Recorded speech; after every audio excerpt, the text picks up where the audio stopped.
And now the next case. Parties on Newdecker versus Key. Step forward, please. 29-year-old hairdresser Lisa Newdecker is suing her ex-boyfriend, carpenter Christopher Key, 30, for money she loaned him before he met his current wife, Melissa. Well, I've read your papers. There are a couple of interesting little quirks in these papers that I want to find out about. But basically, Miss Newdecker, this was your boyfriend about 5 years ago. About 6.5 actually is when I started dating him. And some 5 years ago, you lent him some money. Over the course of the time we dated, yes. How did you lend him this money? He was short of cash and needed to get miscellaneous items, and I went with him and used my credit cards. So it was basically credit card bills? Yes. And how much altogether was it that he charged at that point? It was approximately $2,600. And when you separated, according to these papers, he made a lot of payments. Yes. But that he still owes you $870.37. Approximately, yes. When was the last time he made a payment? On October 4th. I received the check about October 7th. And then he stopped making payments? Yes.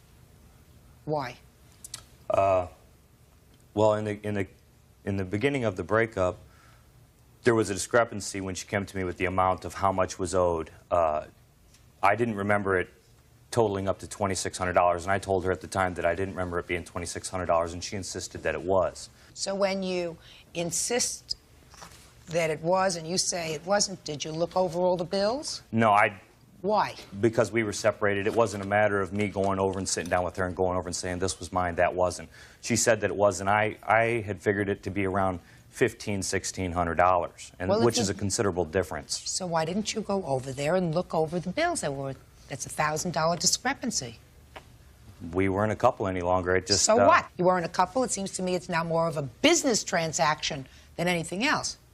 You mean you just thought you'd blow it off? No. No. I didn't just think I'd blow it off. It was, like I said, I didn't see it that way, and she's seen that it did. Judge Judy continues in a moment. Sometimes men do really dumb things. You always get caught because women are great snoops. Real cases, real people. Judge Judy. 29-year-old hairdresser Lisa Newdecker is suing her ex-boyfriend, carpenter Christopher Key, 30, for money she loaned him before he met his current wife, Melissa. She had the papers to show you, sir, what items you purchased, I assume. Do you still have them? Yes. Well, take a look. 5 years later, sir, take a look. It's a list of what all the paperwork is.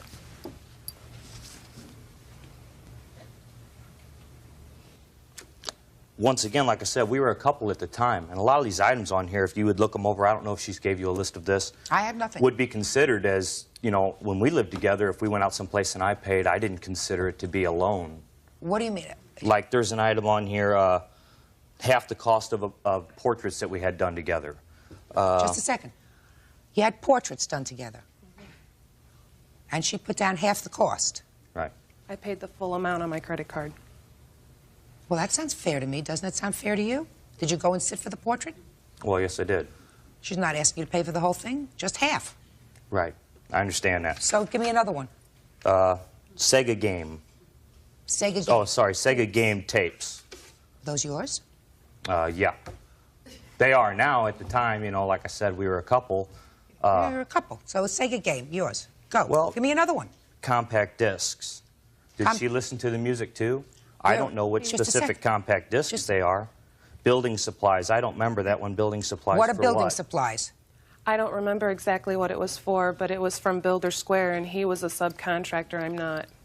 So Which I would is have true. I no was need. a subcontractor, but at the same time, building supplies, was it for something that we did? I remember the place that we lived in, there was a, we were going to put a fence around the place for the guy that we leased from. You know, I mean, there was just different items at different just times. a second. Did you put a fence around the house? No, we didn't, but the materials Well, if you didn't, then what are you telling me the story about? My point is this, though, Your Honor. When we lived together, the things she bought, I didn't keep an itemized list, so I can't very well stand here and argue with her and say, well, I bought this and you bought that, so we should be even, because, like I said, when you're in a relationship with somebody, you don't keep receipts for different things that you buy for each other, but she did because she put them on her card. Now, I don't see, whereas, like I said, in a relationship, that you just do that as a couple. Can I see the things, please? Or at least I do. Miss Newdecker, let me look through some of these things. Men's dress clothes for grandfather's funeral. I didn't remember that she'd bought them. Like I said, of course, I didn't remember what all was on the list. She's got the list and she's got the bills. You need a muffler and brakes for your car at one point? I don't remember that either, but I'm not saying it didn't happen. This has been, Did you have like I said, an El 5 years ago. Camino? Yes, I did. There you go. All right. Now, so I am assuming for the purpose of this case that originally you owed her the $2,600 and that you made payments and she's kept very careful records of those payments and that all she claims that you owe her is $870. But what I really think you're probably angry about, sir, is that she wrote a letter to you which your wife opened. This is your wife? Yes. That created some problems for you? Yeah, but that had nothing to do with the amount that I owed her. I honestly did not remember those other items, so okay, well, I didn't believe that I owed them. Well, now you do. So your wife opened this letter, and did that distress you? Oh, yeah. Well, step up here. Why did it distress you?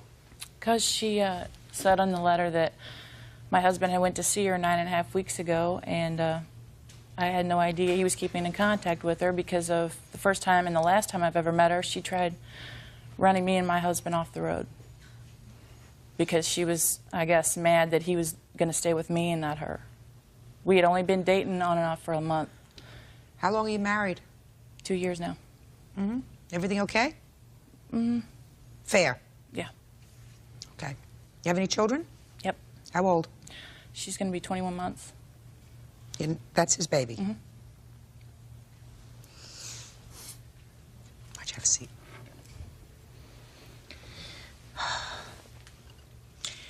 How come you're still going to this lady to cut your hair? The purpose for me going to talk to her was because I owed her this money. But I did tell her that I would pay her. And while you were there, you got your hair cut? Yeah, I went to her place of business to see her. I don't... Going to her place of business is one thing. Sitting down and schmoozing and having your hair cut is another thing. That's what really made your wife angry. Right? Oh, yeah. Did you charge him for the haircut? Yeah, I gave him a discount, though. Should have charged him full price. I know that now. Judge Judy continues in a moment. Mr. Key, sometimes men do really dumb things. I don't know why they do that. They think they can get away with it. You always get caught. You know why? Because women are great snoops. Terrific. They can smell something that isn't right. Go to a barber. Meanwhile, it sounds to me, Mr. Key, that you got more trouble than the $870 that you owe this lady. It also looks to me as if you've got a very nice but very sad wife and a 21-month-old baby. So you better get your act together. You owe her $870.37. Pay her. That's all. Parties are excused. You may step out. There you are. Judge Judy continues in a moment. I don't know why she's being so ignorant as to take him to court and drag us all the way over here. It has been 5 years, ignorant. and like I said, I was Because wrong he's been about the making amount. payments, and he didn't want you to find out that he had been in contact with me for the full 5 years. That's right, because you tried running us off the road. No, I did Yes, not. you did. Let's go. I feel kindly towards him. I'm sad to see that his wife has so much control over him. Bye-bye. All rise. Your Honor, this is case number 379 on the calendar in the matter of Sievertson versus Lusinski. Parties have been sworn in, Judge. You may be seated. Sir, ma'am, have a seat. Why would you give him your credit card? I didn't give him my credit card. I purchased things for him on my credit card because we were in a relationship for a long time, and he said that he was going to pay me back. Did you live together? No. So you dated? Mm-hmm. Over what period of time?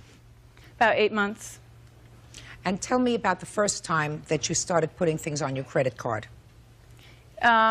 I guess we went to the mall, and he wanted to get, I think it was Sony PlayStation was the first thing that I got him. What's a Sony PlayStation? It's a video game system, and I got that for him because he said he really wanted it, and he said, you know, he couldn't come up with all the money at one time, so if I put it on my credit card, he could come up with the monthly payments.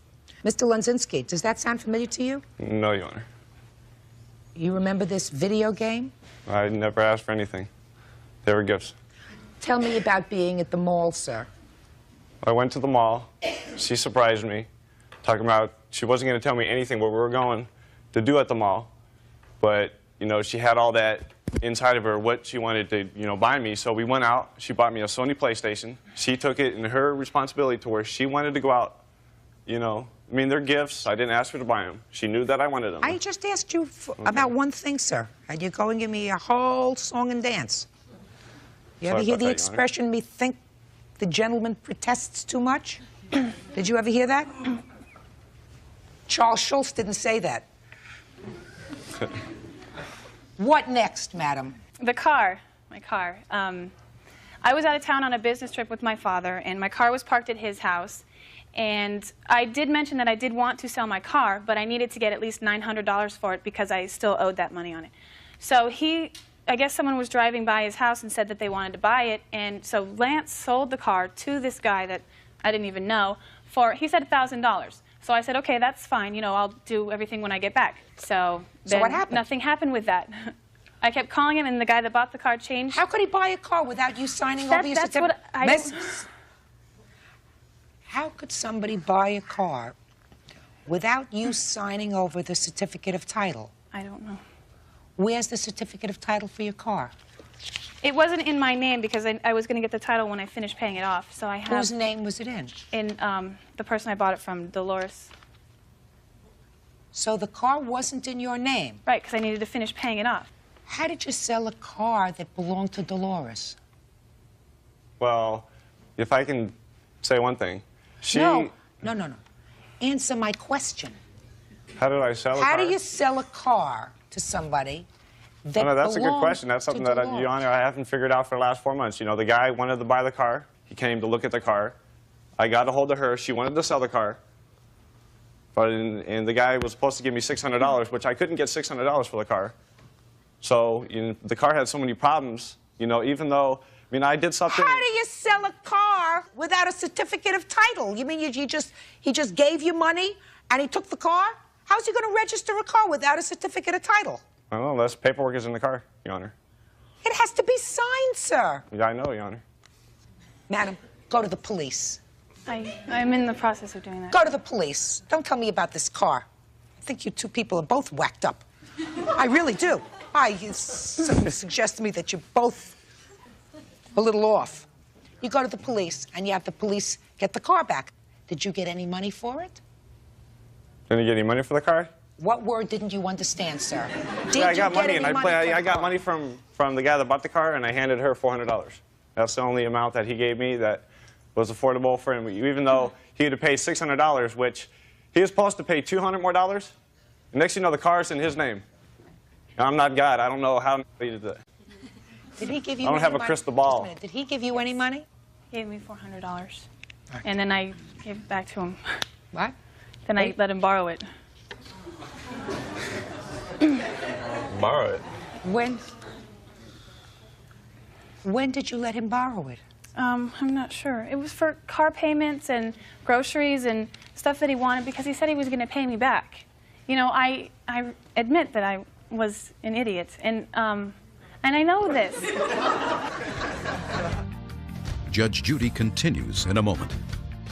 You would throw temper tantrums in the mall, and I was scared of you, so I bought those things for you. Oh, different story. And later today, It's not her fault that your father violated his parole and served 6 months. She doesn't have to support you, sir. She's got enough trouble of her own. real cases, real people. Judge Judy. 20-year-old Emily Sievertson says her ex-boyfriend, 26-year-old Lance Lunzinski, owes her money he borrowed before they broke up. Lance says the money was a gift.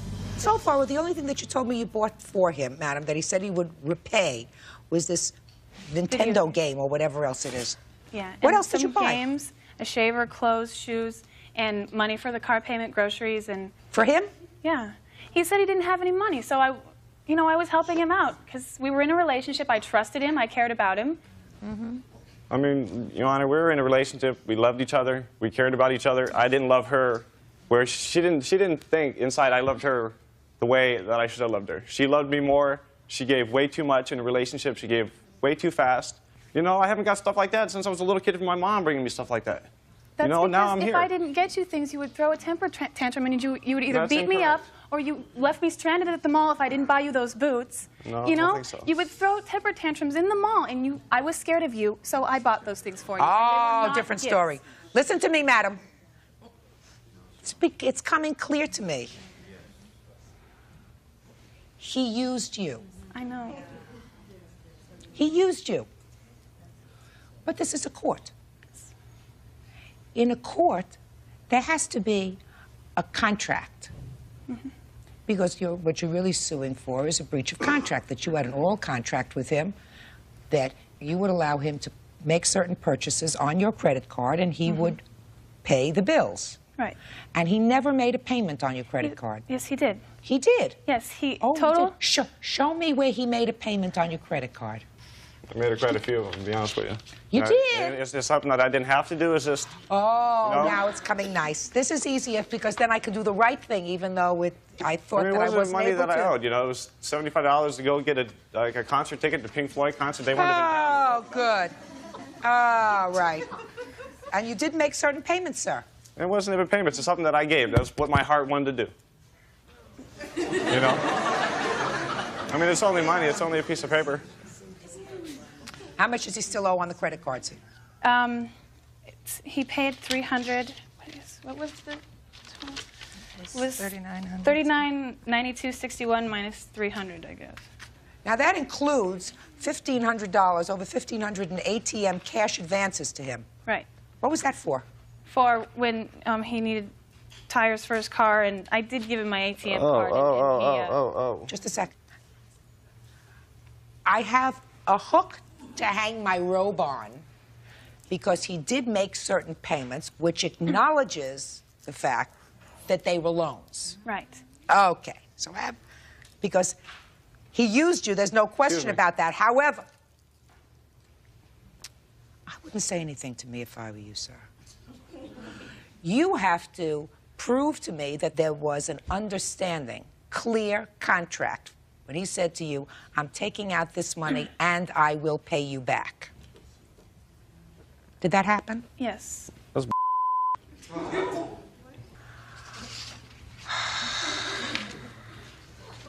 $1,573. I can't wash your mouth out with soap, sir, but I certainly can take care of it financially. You owe her $3,692.61. That's the most expensive curse word you're ever going to say. That's all! Bodies are Out! excused. Step out. The back door to your right. I fell for his scam. He's been doing it a lot more longer than I have, and you know, I cared for him. I cared for the family, you know, and I had a good time with you guys. It wasn't a scam. You know, it wasn't a scam. And now the next case. Parties on Mazer versus Woodbridge. Step forward.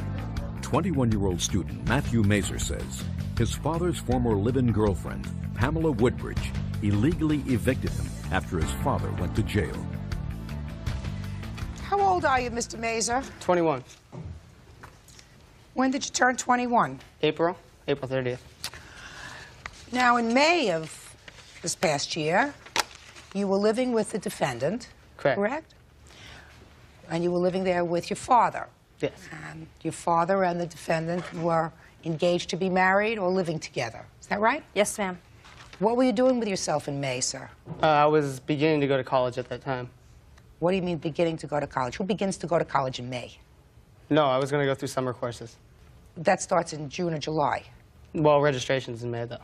That's not a major effort, sir. That's not doing much, going to register for school. It's not necessarily a full-time job. What were you doing with yourself in May? Nothing at that time. What were you doing in April? Well, nothing at that time either, ma'am. Well, let's try March. What were you doing with yourself in March? Nothing, preparing to go to school. I was... You mean getting into the thinking mode? Is that what you're trying to tell me, Mr. Mazur? All right. All this has a purpose, sir. You're suing the defendant because in May, according to both of you, your father got arrested,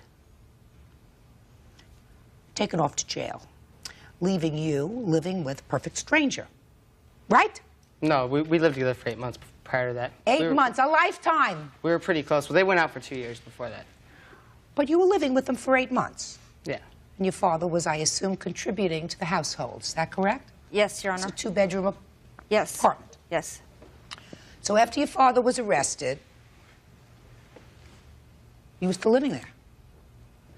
You are suing her for $4,000. You say she illegally evicted you from the apartment, and she kept your furniture that you bought. That's correct. It was bought for me by my father. It was bought and for you. You Yes. better get, before you go to college, you better brush up on your English. It's bought for you by your father. Now, what did you expect her to do, Mr. Mazur, when the person who was contributing to half the rent, I assume, half the utilities, is hauled off to jail, leaving her with a total biological stranger to support?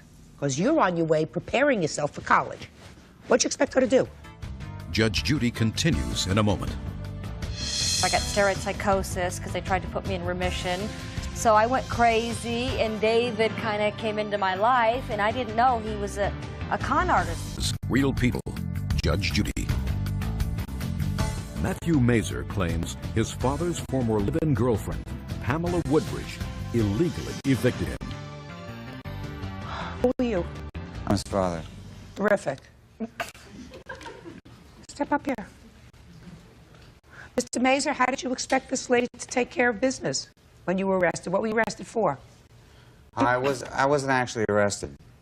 I was taken into custody by the parole department based on some facts that the sheriff's department gave them, which So to you were date on they parole? never even filed on. So you were taken into custody on parole violation. Right. Did you spend any time in jail, sir? Yes, I did. How much time? 6 months. What arrangements did you make with the defendant to support the household while you were in jail? None. It was paid for through the first of the following month, and I didn't anticipate staying in jail very long. Okay. So she told you that you had to find another place to live because she needed a roommate who could afford to pay at least half the rent. That's correct. Sounds right to me. He was on the lease. Who put your name on the lease? She did. Did you put his name on the lease? He's listed on the lease as a minor. Let me ask you this question. How long were you living in this apartment? I moved in on November 10th of 1996. And when did he move in? He moved in, I couldn't At put the him same on the time. lease. Right. Shh. At the same time. But I couldn't put on the lease because David has been to prison 2 or 3 times for credit card fraud, and so his credit is ruined. Now, this young man moved in with you later. No, at the No, same he time. did move in at the same time as So well. you all moved into this apartment together. Right. Okay. Mr. Mazur, I assume you moved into this apartment and your arrangement was, because you told me that you did, that you were going to pay the expenses on the apartment. You paid the rent, you paid the utilities, correct? Right? That was your arrangement with this lady. Where had you lived before? I had a house in Dana Point, and in 1995, I got multiple sclerosis, and my husband of 11 years divorced me. And anyway, to make a long story short, I got steroid psychosis because they tried to put me in remission. So I went crazy, and David kind of came into my life, and I didn't know he was a con artist. He has scammed me out of $180,000. And I have my credit report right here to show. The question that I'm asking you, and that's all very interesting,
went out and bought a futon. Right. Is that the only piece of furniture that was bought specifically for Mr. Mazer Jr.? Yes. Okay. Now, there are other items. What other items, sir, do you say were bought by your father for you? Not really any other furniture, just a couple tables and... Tables? What yeah, tables? just like end tables. End tables? What end tables? Talk to me. His mother took those. What end tables? They're just glass end tables, brass. That your father bought for Brass his and glass. 20-year-old son? No, those were mine when I brought them there. Okay, so where are they? His mother took them. She came and picked up his things. Except the futon. Exactly. Which you paid for. Which I sold. Which you sold. Right. And which was on your credit card. Yes, ma'am. Or on a joint credit card. Right. Which he wasn't paying from jail. Right. Good. Excuse me, the insurance was paying for it. When she came down with MS, the insurance picked up all the bills. She virtually had no bills, with the exception of the rent. So just a minute. Why should she have any bills? That wasn't your arrangement. Mr. Mazer. But there is an eviction process you go through in the state of California. You just don't throw somebody out and lock them out. Where's his mother? My mother, I can't live with her. She has cats, and I'm fatally allergic to them. So I can't live with my mother. Your mother has cats, sir? Yeah. I have no more time. This lawsuit is nonsense.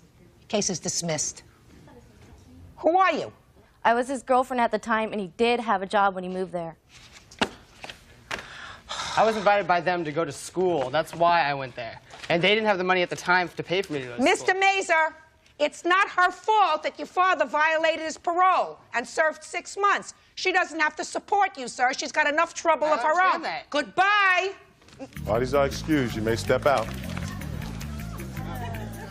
It was a cold thing what she did to me. She threw me on the streets knowing I had no place to go. I mean, it was a really hard thing for me to deal with. I had to come up with nothing. I mean, I had half my clothes, nothing else. That's all I had when she threw me on the streets. I had to rent that room out because it's called survival. Your Honor, this is case number 315 on the calendar in the matter of Davenport versus Agatep. Parties have been sworn in. Judge, you may be seated. Miss Davenport, the defendant in this case was the companion of your father, who died recently. Right. And he died recently without a will. Right. Your complaint is that the defendant took money out of a checking account that was your father's. Correct. And that money rightfully belongs to his heirs, in this case you, and whatever siblings you have, because if you die without a will, under the laws of this jurisdiction, your children inherit. That's your position. Correct.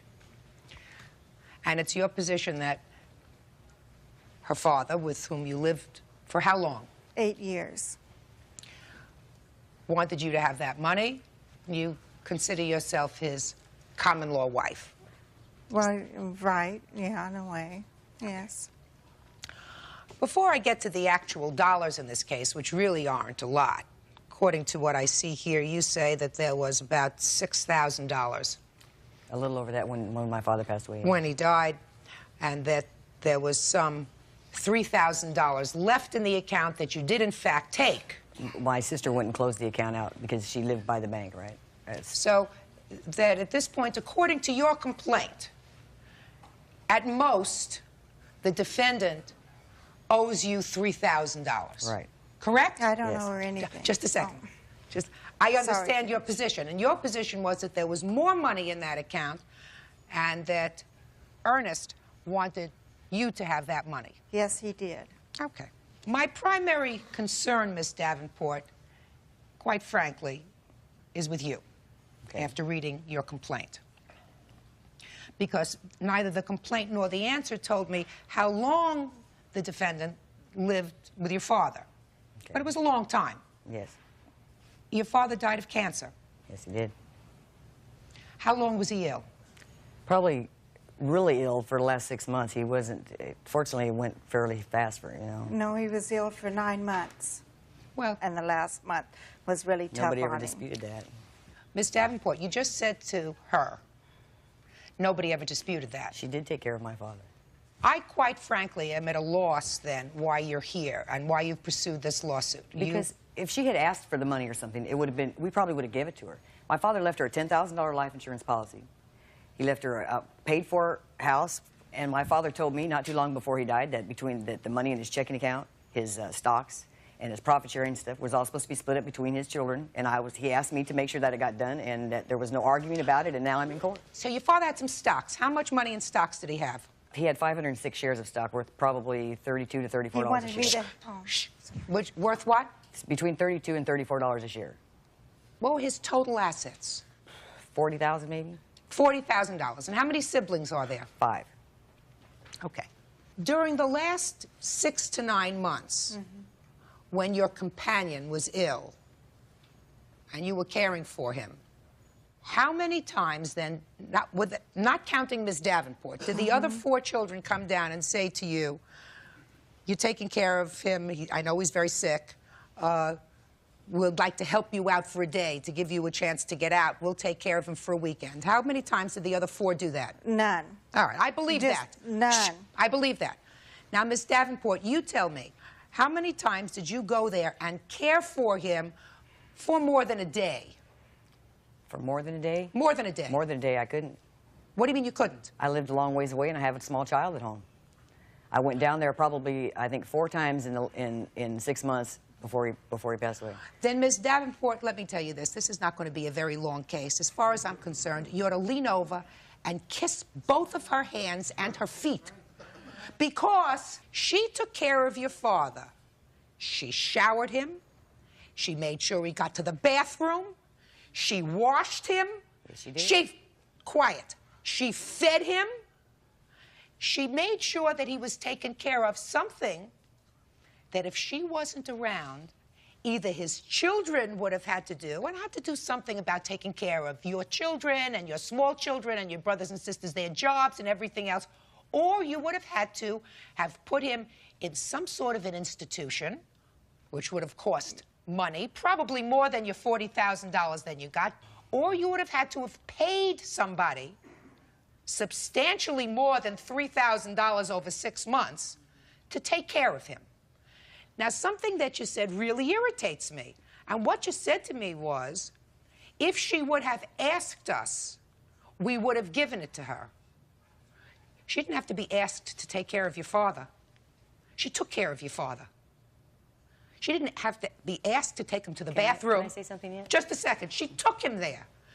So, and we're not talking about your entire inheritance of $40,000. What your complaint is, Miss Davenport, is that for a period of immediately before and immediately after his death, she went to the bank and withdrew at $300 increments half, you say half, of what was in that account, which was $3,000. So I, quite frankly, don't understand you at all. You couldn't get a nurse for $3,000 a month to take care of a critically ill cancer patient at home. So now that I've said my piece, you can say yours. Thank you. For one, if anybody had asked, my father told me didn't want anybody down there trying to take care of him. If anybody had asked, I would have come down there. Like I said, if she had no right to go in there. If he had wanted her to have that money, why didn't she just go in there and take it all out of the bank at once? Why did she have to go in there? She could have. 10 days in a row and take it out of an ATM machine instead of going into the bank and getting the money out? If that was money was meant for her, that money was not meant for her. What I'm telling you, you're not following what I'm saying to you. Unfortunately, when parents either get old or, unfortunately, if they become seriously ill, usually, if there is no spouse, children bear the burden of taking care of their parents. That's right.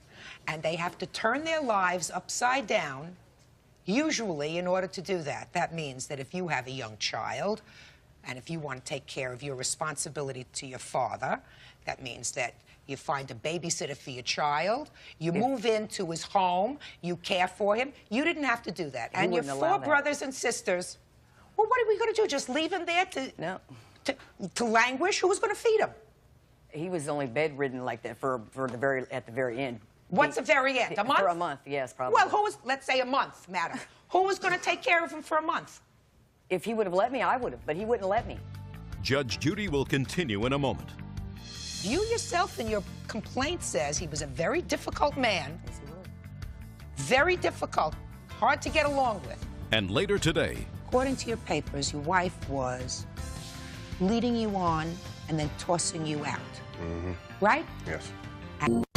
Real cases, real people. Judge Judy. Gina Davenport is suing her deceased father's common-law wife, Cleta Agatep, because she took money out of his checking account. Cleta claims the money was rightfully hers. You took money out of this ATM. Yes, I did. How much money did you take out? I don't, about $1,500. Now, you have a counterclaim here, which I assume that you filed after they filed their suit. Yes. Is that right? Yes. All right.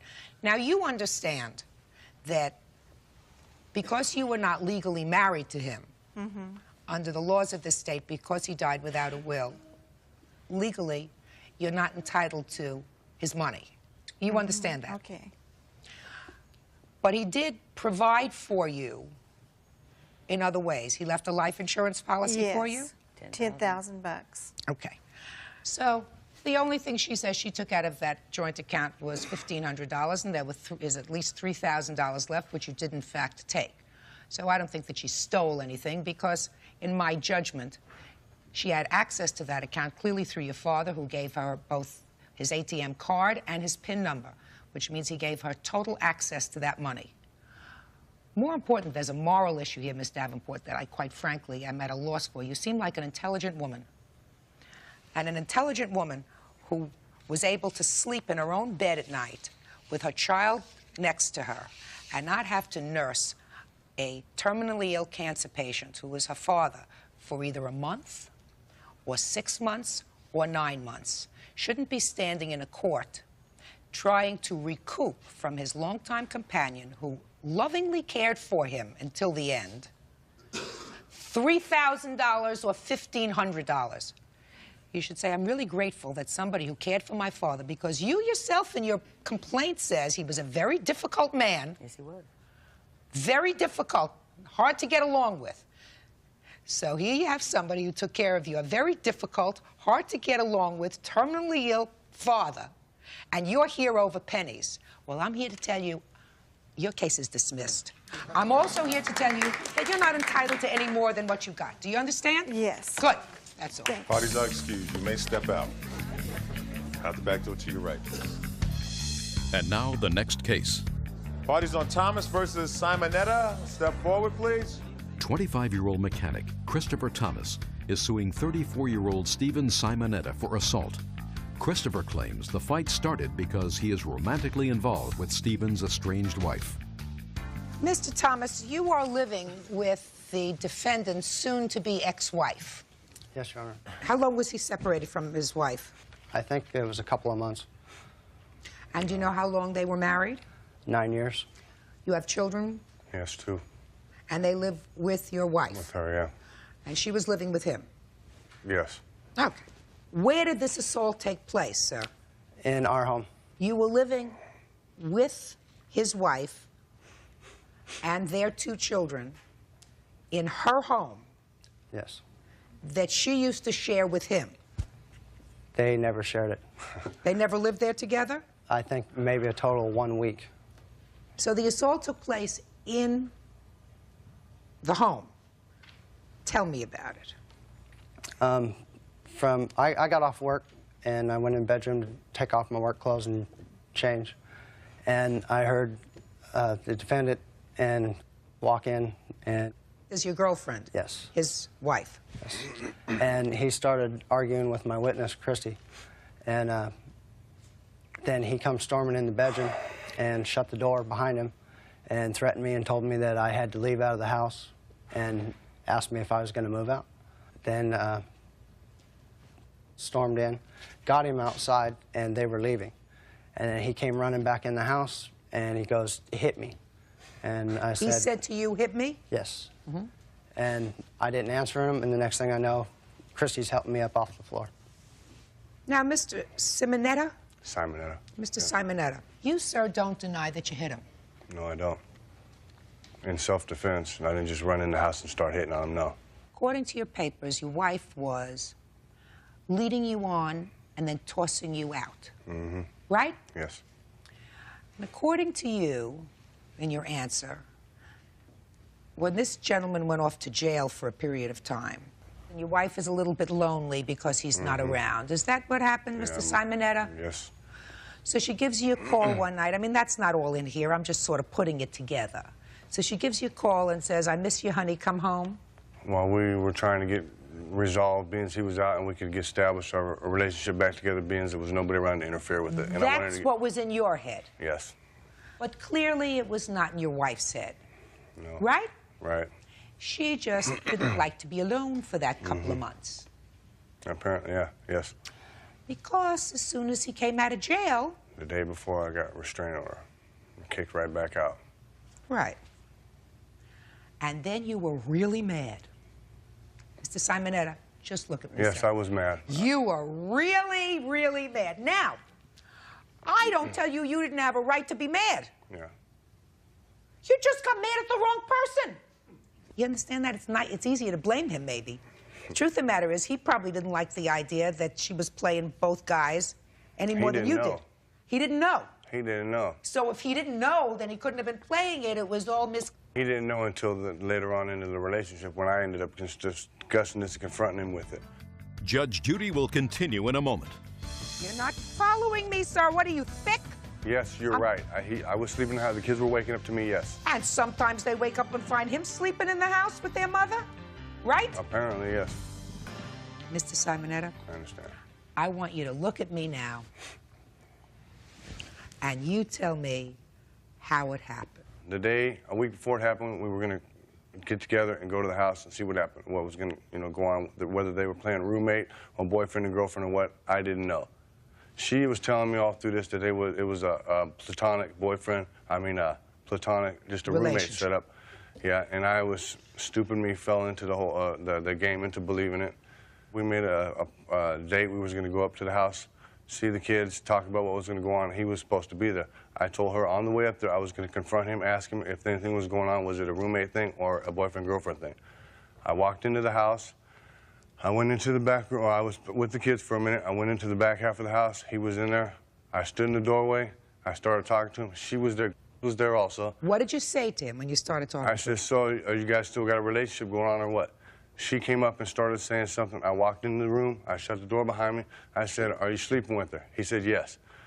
I opened the door back up. I said, are you sleeping with her? And he said, yes. She heard him say it. I said, there it is there. I turned and walked out the house. I said, it's through. I walked out the house. I got out to the curb. I thought about losing my kids. The family was dead. I didn't want to, it started eating at me. I ran back into the house. He was in the corner of the kitchen. I said, you ruined my life. He went like this, and I clocked him. He hit the ground. I turned around and walked out of the house, and that was my story. That was it. Mr. Simonetta, yeah. Everything that you said to me, I'm sympathetic about. Other than the fact that you hit him. Because your kids were home. My kids were outside when it happened. Kids were home. Okay. I mean, I don't understand the kind of environment these children are growing up in anyway. One night you're sleeping in the house, one night he's sleeping in the house. No, one night she's sleeping in the house with him, one night he's sleeping in the house. Place. What? I had my own house. But you did sleep in that house. You told me for a while. I came back to the house when he left for 2 weeks. I the day understand. before I got, So the kids... I had my own apartment at that time. You're not listening to me, Mr. Simonetta. The kids are waking up seeing, for 2 weeks, according to you, you sleeping in the house? It was going to work out. Yes, you're right. You're not following me, sir. What are you, thick? Yes, you're right. I was sleeping in the house. The kids were waking up to me, yes. And sometimes they wake up and find him sleeping in the house with their mother, right? Apparently, yes. And sometimes, according to you, your kids wake up and find him sleeping with her, according to you? Mm-hmm. This is some atmosphere for children to grow up in. Yes, yes. Judge Judy is ready to rule. They had no right to hit him, Mr. Simonetta. You got to pay for it. Where are your medical bills? Your Honor. What? He also, at my prior house, let's see, he came through the door looking for me, and I was not there, and he assaulted and busted up some furniture. Who cares about that? What does that have to do with this case? I was just letting you know that this ain't the first time that he was wanting to threaten me and hurt me. Let me explain something to you, sir. This is some piece of work. Now, she's not here today to defend herself to any of this, right? But what I'm hearing, and I believe him because he pretty much almost admitted to me that whatever he did, he shouldn't have done. He assaulted you, and I'm going to give you money for that. I'm going to give you what you're asking for, in all probability. Well, your medical bills, at $850, and all you're asking for is $1,200. Is that right? Yes. You're entitled to that. You had no reason to hit him, Mr. Simonetta.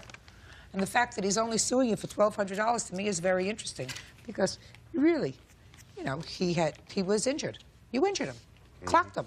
Yep. He passed out. Yeah. Don't do it again.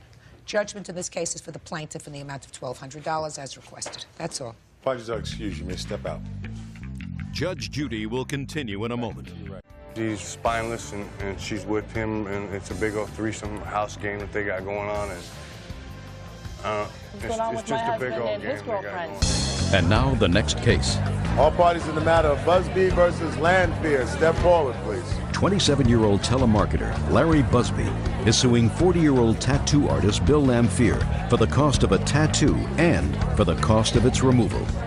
Mr. Busby, do not get too comfortable, sir. This case is not going to take that long. Okay. According to your complaint, you went to the defendant to have a tattoo put on your arm of your girlfriend. Correct. He put the tattoo on your arm. According to you, it was a terrible job. You went someplace else and had the other arm tattooed, same girlfriend. Is that right? Yes.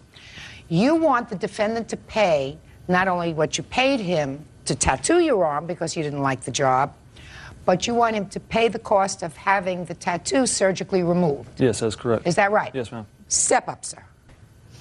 Let me see the tattoo that the defendant put on your arm. This is it right here. Okay.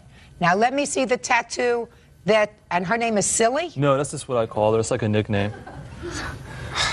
And both tattoo artists, they use the same. Don't speak to me, just show me. Okay. And there's Silly Girl. Right. Okay, so we have one silly. Now let me see the other one. One silly and one silly girl. Right. Right? Yes. Step back, sir. Tattooing, excuse me, Mr. Lamphere, I think it's the most ridiculous thing I ever heard of. All right, people. I make a good living at it. I understand that, especially if somebody tattoos a picture of a girlfriend or a girlfriend's name on an arm. I mean, marriages don't last. 50% of people get divorced first time, 40% the second time. They put the names of the girlfriend. They all want to have it taken off. The second wife doesn't like the first wife's name staring at her in the middle of the night, you know. Well, that's stupidity. Not only didn't you put a name, you put a whole picture on there. And not everything is the same. It's an art form. It's not going to be exactly a picture. It's going to be a rendition of a picture. Even if you stay together, she's going to get older. And your skin is going to change. Do you know what happens to your skin sometime? As you get older, Mr. Busby, what happens is the skin gets a little flabby.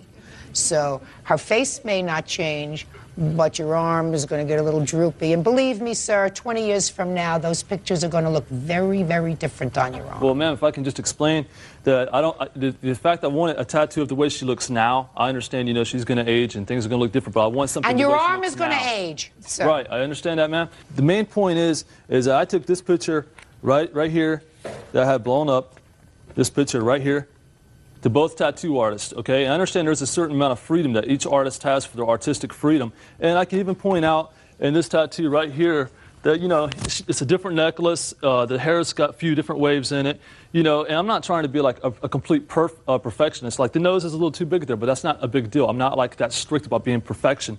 But I mean, like these two, it's no resemblance at all to her. I carried in a stack of photographs like this. Mr. Busby, sometimes you go get your hair done. You go to a very, very famous hairdresser, and they color your hair, if one does that, and they cut your hair, and it comes out terrible. You hate it. You don't go back to them. You don't go back. This is a very subjective thing you have on your arm, sir. But I made it clear to him that I wanted, I guess why I used so many different pictures, I wanted to have a strong resemblance to her. And this tattoo does not resemble her at all. It looks like Linda Blair from The Exorcist. I went in there, I told him, I said, this is my girlfriend. It doesn't look like Linda Blair. It looks lovely. And maybe if this relationship doesn't work out, you'll find somebody who more closely resembles your right arm. Now, If you go to a tattoo artist who is not taking the photograph, it's a rendition, it's a picture of somebody. Why somebody would want to have that done, I have no clue to begin with. It's not a photograph. It's a picture. It's his sense of what it is. And maybe he's a lousy tattoo artist. But you don't sue for that, sir. And I certainly, after I had one experience that didn't turn out the way I liked it, wouldn't have gone to somebody else and had the other arm tattooed. Oh. To make a long story short, sir, you now have 2 tattoos. If you want to have one taken off, take it off. He's not paying for it. You understand? Mm-hmm. Goodbye. Parties are excused. Parties have been sworn in, Judge. You may be seated. Ma'am, have a seat, please. Mr. Walker, you and the defendant had a relationship of sorts. You have a child together, and according to you, she filed an application for an order of protection against you in which she made some false allegations. You want to be compensated for the false allegations, time away from work, your humiliation, et cetera, et cetera. Right. The defendant says that what she says was true, that she was not granted ultimately an order of protection after a trial because there wasn't enough evidence, and that she is counterclaiming because she says that you have filed numerous reports about her with Child Protective Services and the police, and they were all lies. So she's counterclaiming. Okay. How old is your child? She's 8 years old. Did the 2 of you ever live together? No. Do you have visitation regularly with your daughter? Yes. So when was the last time you saw your daughter? I saw her the Saturday before Father's Day, the last time I saw her. Why is that? I live 2.5 hours away, and I drive up there to see my daughter. And until that, I won the case on April 24th because she had filed order of protection through her allegations of me harassing her. She would not let me see my daughter, and they gave her an order of protection. Miss Callie, I want you to tell me why you filed an application for an order of protection. Because he harassed me on the phone. Well, tell me what he did. He called me on my phone at one time. He told me, "You owe me." That was in November of 2001. When did you file an application for an order of protection? After the second harassment on the phone, which was in September 18th of 2002. So a year later, he did something else to you. And what did he do a year later? He called me on the phone and told me that he called the police and they were coming to get me and he was coming to take my daughter. So I got tired of that and Just a second. Okay. Did he tell you why? Yes, he told me I was a drug dealer. That was on September 18th? Well, September 16th, and I filed the papers on September 18th. I'd like to see the papers that you filed. Yes. And that's what he said to you, Miss Callie. Yes. Is that correct? Yes. That he's tired of dealing with you, that you were a drug dealer, he called the police, and he's going to come and take your daughter from you. Exactly. Okay, so now let me see the application that you filed. Okay. Let me see it, please.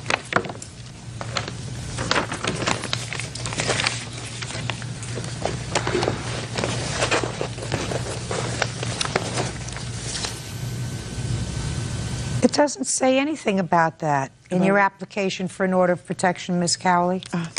It says that on or about September 17th, this is what you say in your petition. You say that he arrived at your home at 3 o'clock in the afternoon. He wanted to see his daughter, and he made belittling remarks about you in front of your daughter. He called you a stupid... You didn't say that just now. You told me a different story. You told me he called you on the phone. He did. Well, that doesn't say that here. Yeah. What do you mean, yeah? Yes, when I went down to car and we had to go back to court. Are you not following what I'm saying to you? I asked you, why did you feel as if you were in fear of the petitioner so that you should file a petition for an order of protection?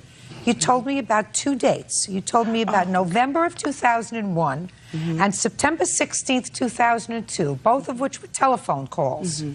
That's what you told me. Well, I had been upset because he called me quite a few times, and when he came to visit my daughter, he had sent the police to my house. And what made me fear him is because he told me he had a gun in his car under his front seat. He told me about how he was going to hurt his first children's mother, and that's what made me feel as though I had to file an order of protection against him. And the judge threw out the case? Yes. Rightly so. You're giving me a lot of who shot John. You abused the system. You were getting even with him for something.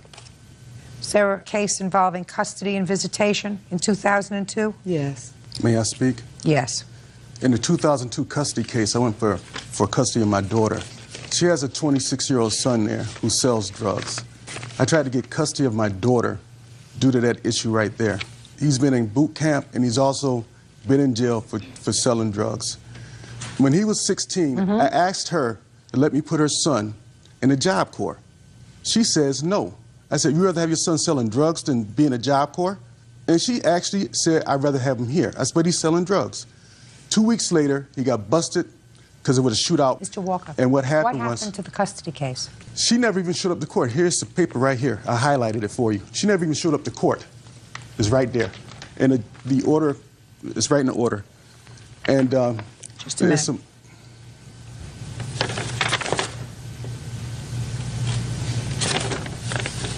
I assume that the law guardian advised the judge that the child should remain with her mother. Is that right? Yes, but there's some extreme circumstances that I need to clear up. I was a paralegal for this Responsible Fatherhood program. I caught a judge in Rochester lying on me, and a deputy chief clerk, and also a cop lying on me. So I filed with the FBI, the Inspector General's office, and 3 other federal agencies. And it's like a blacklist on me. That's why I moved away from Rochester to Elmira, because they put like a blacklist on me in regards to employment in Rochester due to me catching this judge lying on me. They used her as a tool to get after me. I've never threatened her. She knows I never did anything to her. For the first 6 years of your daughter's life, did you have regular visitation? Yes, I did. And her son was in jail. When he got back out of jail, I drove up to her house, and she lives in an area where they sell drugs right at the street corner. I'm looking at him coming off the street corner selling drugs. I tried to get my daughter out of it. Judge Judy continues in a moment. I believe that your son has been in serious difficulty involving drugs. He wasn't, though, Judge Judy. I don't believe you, madam. Does he have police records? I don't believe you. Real cases, real people. Judge Judy. Donnell Walker says the mother of his child, Sharon Cowley, filed false charges with the police. Sharon says he threatened to use a gun. All right.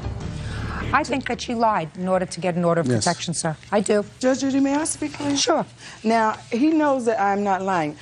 What made me fear him the most, he hit a policeman's son in the face with a basketball. What does that have to do with you? It made me nervous because he kept coming to my house threatening me. Listen to me. Miss Cowley, I was very, very clear, madam.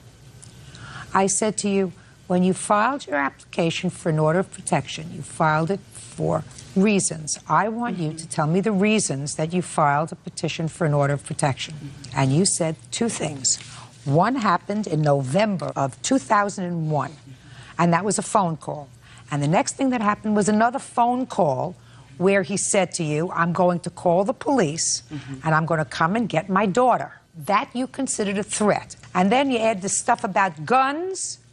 Now, to me, if I asked a person why they felt threatened, they would have said to me right away, he threatened me with a gun.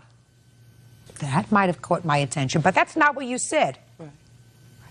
So I believe that you were using the court system, which fortunately did not grant you an order of protection, because I think if you had an order of protection against him, you would have abused it.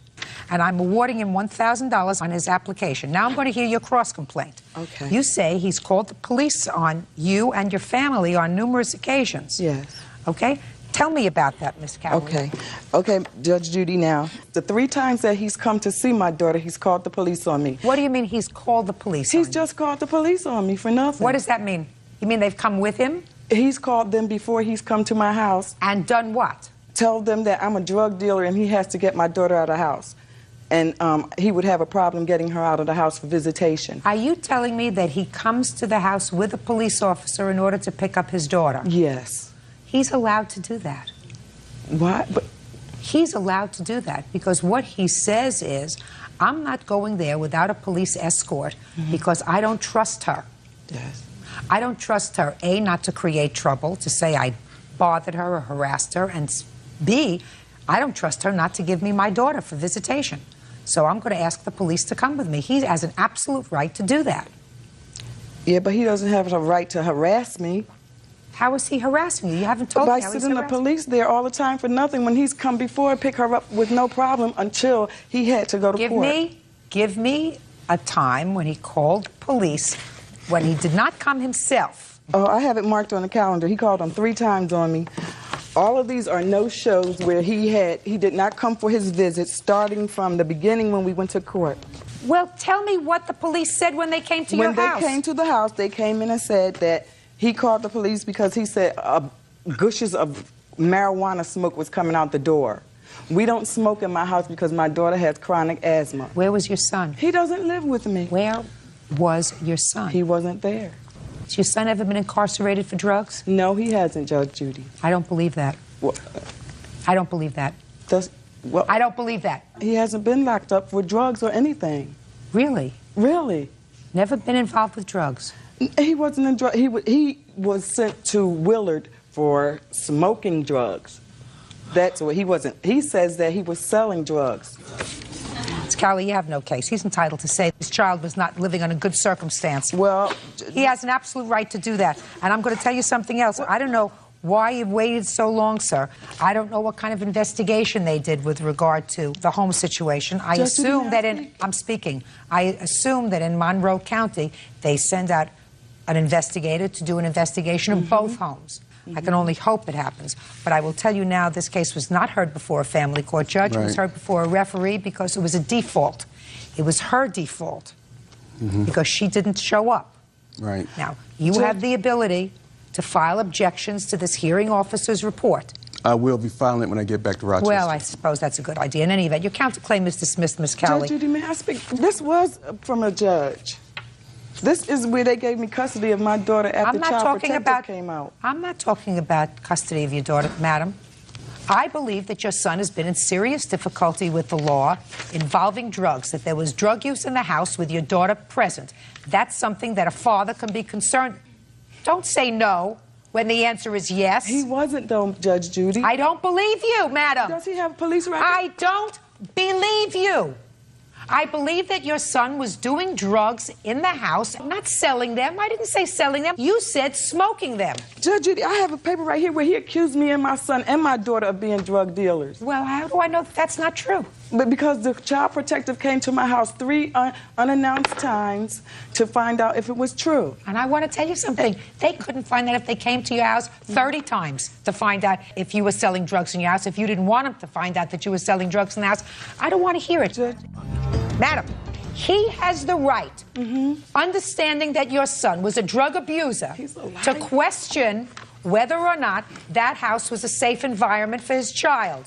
You do not have the right to, based upon the fact that you were annoyed, file an application for an order of protection without basis. You did that. I am awarding him $1,000 on his complaint, and I am dismissing your cross-complaint for him filing police reports and asking them to do an investigation as to whether or not there was drug activity in the house where his 8-year-old is living. I think that that was appropriate. It's not Goodbye. true.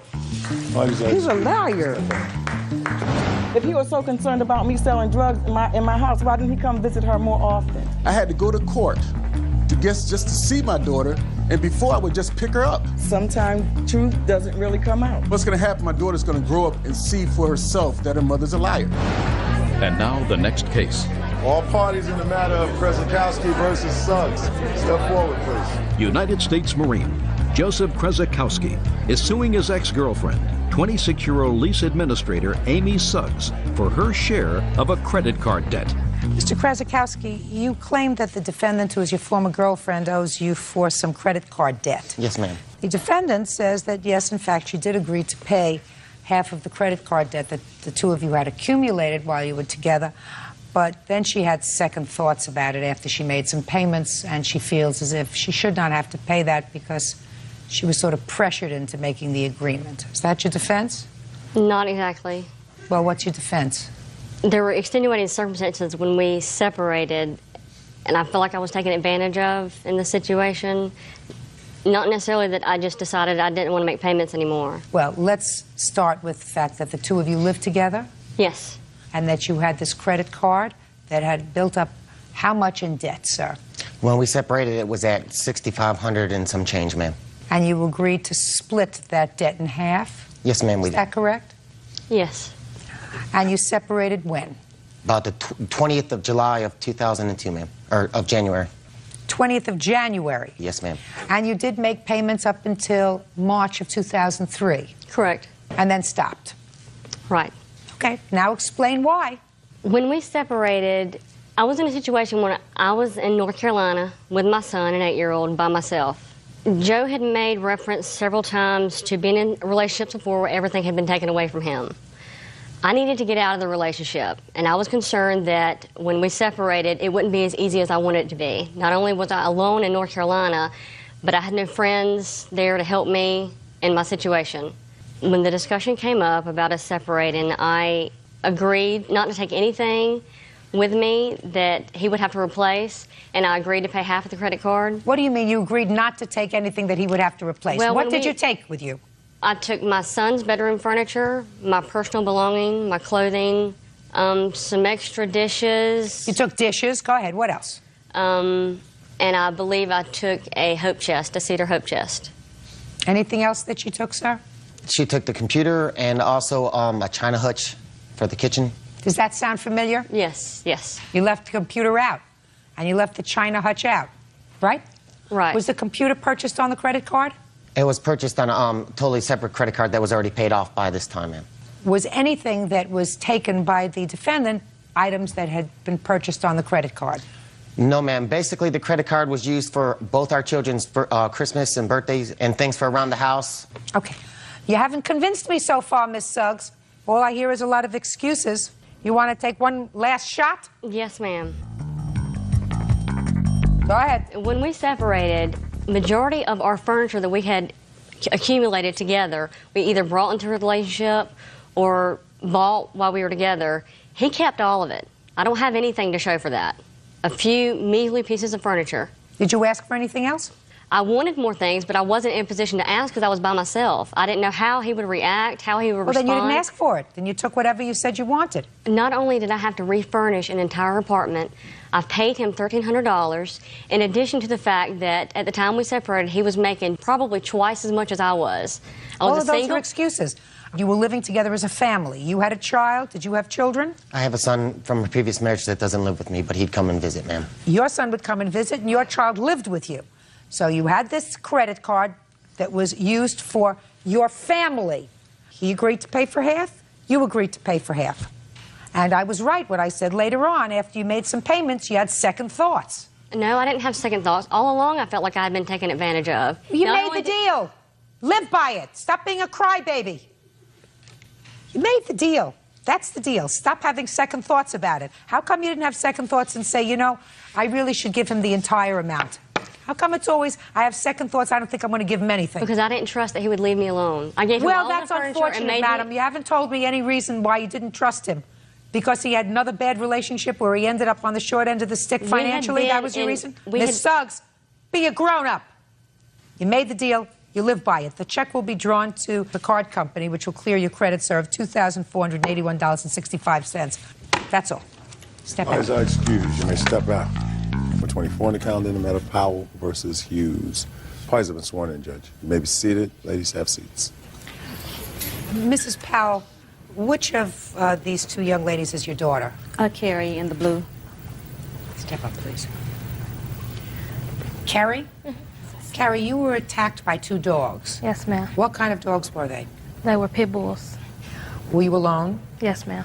I was going to visit a friend. And what happened? I was on the left-hand side of the street, and I looked around the neighborhood to check for dogs, you know, because I'm in a strange neighborhood and I don't really know. And all of a sudden, these dogs just ran out of the yard and attacked me. And I screamed and yelled until somebody finally came out. Who came out? It was a man that probably lived right across Caddy Corner from where the dogs were. And what did he do? He threw something at the dogs, and they ran off. And he took me into his house and wrapped my arm. Were you bitten by the dogs? Yes, ma'am. After he wrapped something around your arms, what did you do? He didn't have a telephone in his house, so we walked across, probably past one house, into the next yard and used another neighbor's phone. And she phoned my mother. She phoned the police first, but they couldn't do anything, so she phoned my mother. I was called. I had just returned home from a doctor's appointment and received a call from the lady, and she asked me to come and get my daughter because she had been attacked by two pit bulls. And When you saw your daughter, describe what you saw. She was bleeding and she was crying, and I got nervous, and she had blood all over her, and I brought the coat to show that she had on, that the dog's attacking, and still has the blood stains and Let me see. and the tears.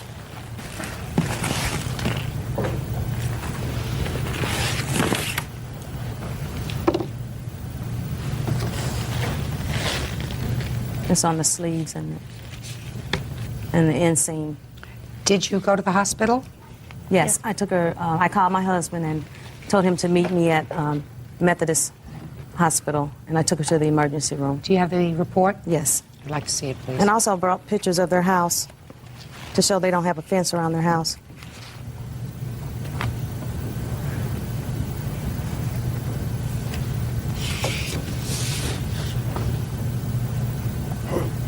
Your Honor, I also brought a copy of the animal controls report. I'd like to see it.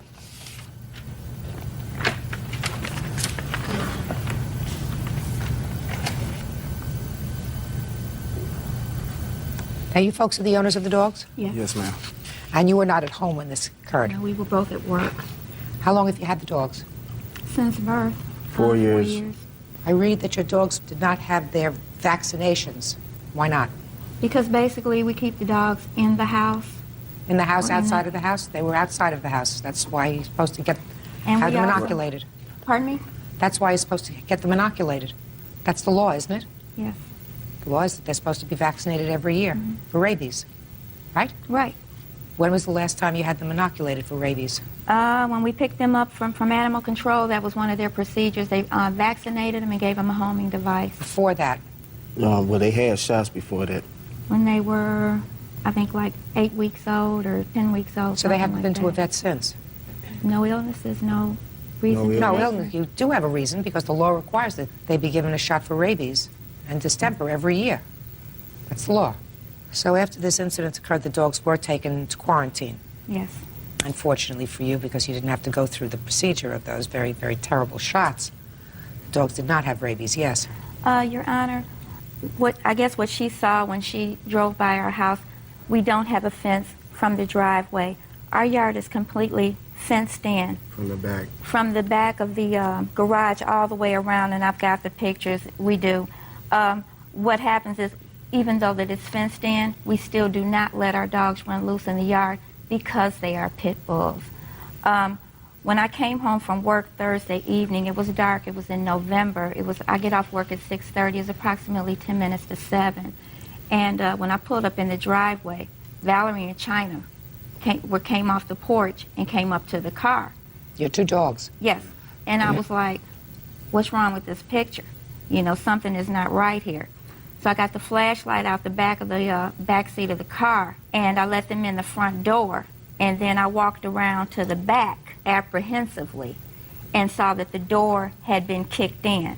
Does the back door open to the backyard? Yes. Yes. Which is fenced in? Yes. Well, so what you're saying is someone tried to kick in the back door. Right. Your dogs got out. Right. But if they got out, they would have been in a fenced-in yard. They would have been able to get out of the yard, actually. Jump the fence or whatever. Well, that's... Put your hand down, madam, please. I see it up. If I haven't recognized you, there's a reason. Got it? Yes. We have a fence, but, you know, they can get out if they wanted to. So what difference does it make if you have a fence? Well, when we have our dogs out, they're on chains anyway, and they're not out unless we're at home, okay? And like somebody tried... So the fence is useless? Yeah, okay, you can say the fence is useless, Okay. yes.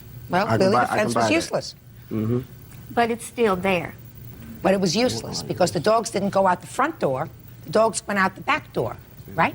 With help. And if the dogs went back the back door, then the second line of defense is a fence. They can jump over the fence, as your husband says, then the fence is useless. So it's like having no fence.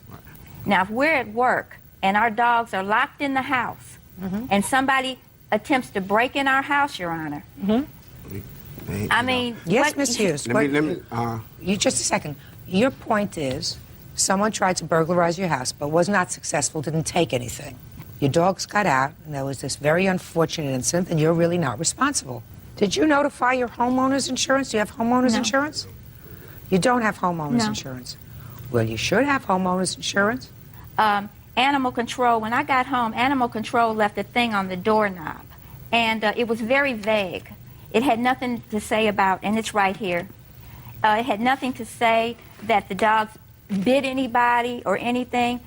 You want it? Yeah, just give him this. Well, here, you can just have it. Here. Thanks. And what happened was, at this point, I'm still not even knowing that anyone was injured. I'm just finding the dogs out. So then, when my husband came home from work, the neighbor across the street said that they did bite a little girl. So I'm on the phone trying to call up animal control to get to the bottom of this and what's going on and whatever. Mm-hmm. Animal control had came out and left that on the door. And the two dogs were right out there in the yard when they was there. Okay, and he was able to walk up, you know, from what the neighbor across the street told me. He had threw treats to him before he got out and then put the notice on the door. Okay, so before she got bit, to me it seemed like animal control should have grabbed them dogs, you know, because they weren't on the on chains or nothing like that. Not to say that they're to blame or anything like that. I'm just expressing that animal control did come when the dogs was right out there in the yard but did not take them. It's not animal control's fault that you had not, in violation of the law, had your animals vaccinated from the time they were puppies. It's not their fault that for 10 days she had to wait to see whether or not she was going to have to go through a very painful series of shots for rabies because you had neglected to follow the law. You do not have homeowners insurance, which you should have to cover such situations, because that's why people have homeowners insurance. And bottom line is, you have somebody who's innocent, who's walking down the street, not doing anything wrong, and she is attacked by animals that you own. She has to be compensated for that because she is the innocent person. And while I'm not saying that you are guilty criminals, I'm saying guilty on this side, innocent on this side. Someone has to pay. Basically, when you have pit bulls, because of the word, because of the word pit bulls, it's hard to get homeowners insurance. Had it been a mutt, we probably wouldn't even have been here. Then that's what you should have. Then that's what you should have gotten. Give it police report. You like dogs? I love dogs. Oh yeah. Okay. You don't just. I'm speaking. You don't just love pit bulls. You love dogs. I love all dogs. Okay. Just like you can be a bad parent, you can be a bad pit bull owner, and we're not the ones Listen like to that. me. There are some lovely pit bulls, I am certain. But when you use the word pit bull, it usually means people who have those dogs for protection. You chose to get a dog that has the reputation, when they bite you, they hurt you. You have to pay the consequences of that. And if you can't get, if my homeowner's insurance company said to me, we'll give you homeowner's insurance, but we're going to cut your insurance if the dogs that you choose to get are pit bulls, I would get a different variety of dog rather than not have homeowner's insurance. That's easy. Okay. What were your out-of-pocket expenses?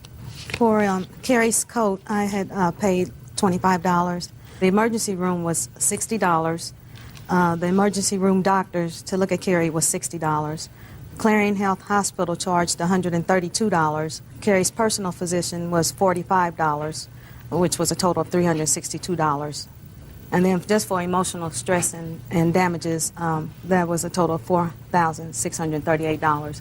And I also wanted to say, you know, Your Honor, those two pit bulls attacked my daughter. One had one arm and one had the other arm. And when I saw my daughter, I could have cried, and I was scared because I didn't know. I still don't know what the extent of the damage is going to be. You know, she's got scars from that. You know, so far the doctor said everything is okay, but we don't know long term. You still have visible scars? Yes, ma'am. Could you step up? I'd like to see them. My shirt is kind of... This is where the dog locked on this arm. Here? It locked on this one right here. Yeah. And then these are just where I kept trying to move my arm. Here, here, and here? Yes, ma'am. And here? Yes, ma'am. And here? Not too much. Just a little one right here. Put your jacket back on. While I don't think that she's going to have any long-term problem with movement or anything else, she's fine, but she clearly is going to be permanently scarred as a result of those bites. Yeah. I do find you, Mr. and Mrs. Hughes, reasonable people, but who did an unreasonable thing. You did an unreasonable thing when you failed to have your dogs vaccinated. That was just the start. By maintaining those two dogs, you had to take into consideration that if they didn't attack somebody, they were going to hurt them. They attacked somebody who was an innocent. Had nothing to do with breaking into your house. And you anticipated that when you chose this breed of animal. Judgment for the plaintiff in the amount of $4,000. That's all. Parties are excused. You may step out. 2 vicious pit bulls on an attack. If they had been really vicious, you couldn't have stopped them. When I got there, she had blood everywhere. Her arms were wrapped up. You know, she was crying and hysterical. We keep them because we're in a very high crime area where they're always breaking in the house, drugs and all that. I'm just glad it's over and I hope I never have to go through it again. And now the next case. All parties in the matter of Carney versus Valles, step forward, please. 83-year-old Juanita Carney is suing her granddaughter, 35-year-old social caseworker Josephine Valles, for car repair bills. Josephine says her grandmother repossessed the car. She's countersuing for the money she put into the vehicle. Miss Carney, the defendant is your granddaughter. Yes, she is. You co-signed a loan for your granddaughter to buy a car. She did not have good enough credit to take out a loan herself. You say it was your agreement with her that she would work on clearing her credit so that eventually she could put the car loan in her name. She did not do that. And a year and a half after the car was purchased, you repossessed the car. When you repossessed the car, you had it fixed, and you spent $2,779 to fix the car. You want her to pay you back for the money that you spent to fix up the car. Your granddaughter is countersuing. She wants you to reimburse her for the down payment that she put on the car, which was $1,500, and for all the payments that she made on the car during the time that she had the car. Is that right? Yes. When was this car purchased, Miss Carney? January of '99. And when did you repossess the car? September 2000. Who maintained insurance on the car? She did, but she dropped it in June of 2000. Did you drop the insurance? Yes, I did. Why?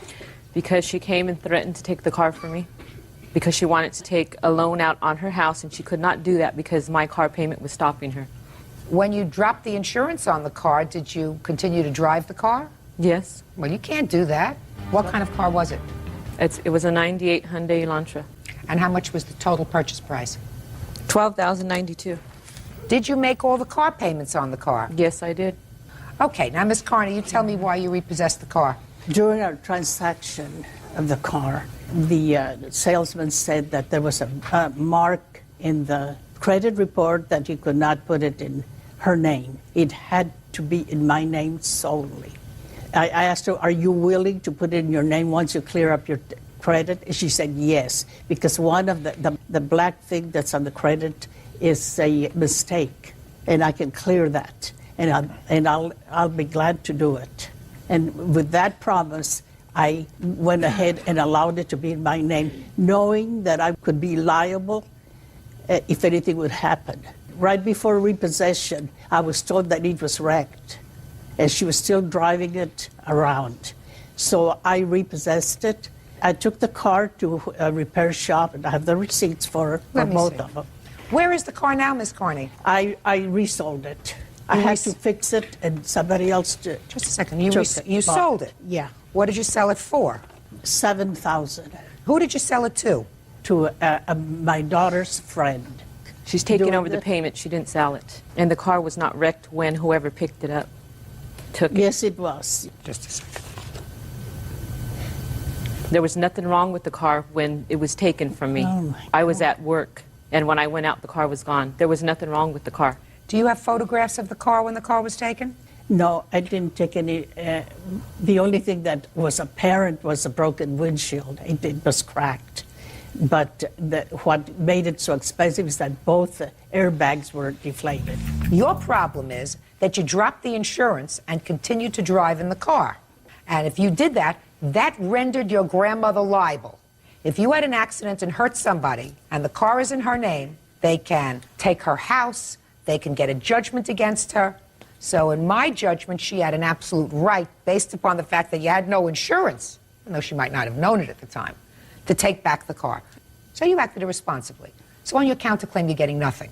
My problem is, Ms. Carney, that you took it upon yourself to gratuitously fix this car. You can't render her liable for that. And you're not going to get any money either. Do you have a car now? Yes, I do. What kind of a car do you have? A 2001 Hyundai Elantra. How'd you get it? I financed it in October of 2000. So right after your grandmother took back this car? So that you could have done what your grandmother asked Not you back to do in June, I September. couldn't have. Well, did you call her in August and tell her you could do it? No, I did not. No. Your counterclaim's dismissed. So's your lawsuit. Now, this is case number 215 on the calendar in the matter of Warner versus Reno. Parties have been sworn in, Judge. You're welcome. You may be seated. Ladies, have seats, please. Mr. Warner, you really don't know anything about this case. You are merely the owner of the car that was damaged. Is that right? Correct. And it's your granddaughter who was driving the car or the truck. Correct. So why don't you have a seat, and I'd like to see Jade Warner, please. Step up. Miss Warner, according to what I've read, you and the defendant were friends for a while, and then you had a sort of a falling out over a boy. It was your boyfriend or her boyfriend, and then it became your boyfriend. Whatever. It's nonsense. In any event, this thing culminated, according to you, when the defendant keyed your car. And you say that happened on the 19th of August. Yes. Where did it happen? It happened at Holly Kellogg's house. And what makes you think that the defendant, who denies that she did this, was involved in keying your car? At 9:55 p.m. on August 19th, Holly called me because she needed a ride home from her work. I went up there to go pick her up, and as I was walking out with Holly, Jessica was standing by my car. Okay, so you know Holly? Yes. Well, according to your answer, I read your answer, you said she was a friend of yours. Yes. Okay, continue. Okay, I was leaving Coach's, and... Coach's is what? Holly's work. And Jessica was in a truck, a white truck, with her other friend, and they followed me from Holly's work to Holly's house, which is about 5 miles. As we went into Holly's house, I parked my car. We went in there. I was getting a couple of things out of Holly's room. Holly was closing her blinds. As she was looking in her blinds, she saw Jessica circle... Don't tell me what she saw. Where is Holly? Holly is right there. Step up, please. No, you can stay. Okay. Right next to her. All right, so the plaintiff picked you up from work? Correct. Drove you home? Correct. You all went inside. According to the plaintiff, you observed something when you were closing the blinds when you got Correct. into your house. What did you observe? As I was closing the blinds, I looked out my window and noticed there was a white truck and pulled up like closely to my driveway, and we have a security light outside that comes on and like a motion detector. And I looked out to see a like white truck with designs on the side. I noticed that it was the truck that Miss Reno had been riding in as they had followed me to my house from work. How do you know that they had followed you home? Did you see the truck? Yes. As I got into the car, I noticed that someone was following us closely, and I was looking behind to figure out who it was, and I noticed it was them, and I proceeded to ask Jade if they had had a problem or something, because I didn't understand why. When you said you saw it was them, did you turn around to look in a rearview mirror? I turned around and looked, and she had switched lanes, and so I saw that. I saw that it was completely those, Jessica and her friend in the white truck. Okay. Now, when you got to your house, did you see the truck? Before you looked out the window? Correct. Did you see the truck as you pulled into... No. Pulled up to your truck? As I had made a right-hand turn to turn onto one of the streets that leads me to my house, they had gone straight. As I watched them, like, speed off, I saw Jessica with her hand out the window, flipping us off, yelling something, and I didn't understand at that point what was going on, because as far as I knew, her and I had been friends. Okay. Now you're inside the house, closing your blinds. Now you're going to tell me exactly what you saw. Okay.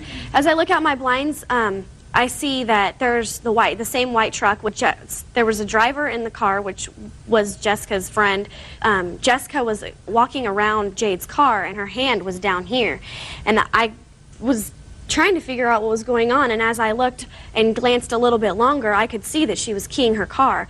And I didn't want to walk outside, so I stayed inside and yelled for my mom, and my mom came out, and then I saw the truck speed off. Then you went outside after this? Correct.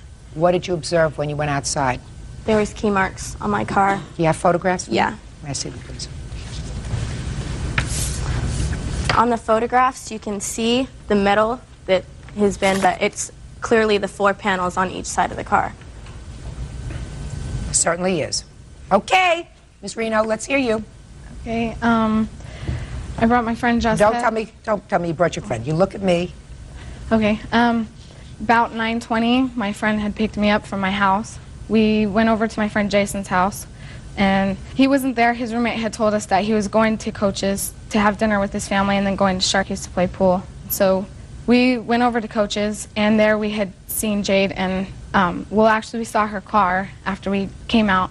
And I had wondered how she got in because she's not even 18. So I had asked someone that was in her car if she was coming to hang out or whatever, you know, and how she got in because she's not 18. And she said that they were here to pick up Holly. And I was like, oh, okay, I want to see Holly because me and Holly are friends. So she came after she had said that. She came outside, and Holly said hi, and we gave each other a hug, and then we proceeded on about our night. They got in their car, they left, we got in the truck, we left. We followed them to about Avenue L. They turned right, and we turned left.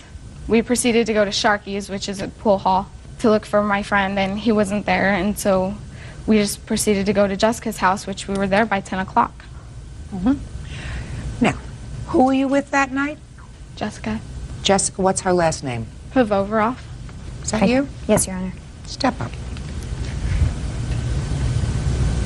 Do you know Holly? No, Your Honor, I don't. I met her just briefly at a party they had at their house. Do you know Jade? I met Jade before. She spent the night at our house when she was 14 years old. How long ago was that? Almost two and a half, Your Honor. Were you driving a white truck that night? Yes, I was. Does the white truck have any markings on it? It has a big dent in the side, and it has pinstriping on it.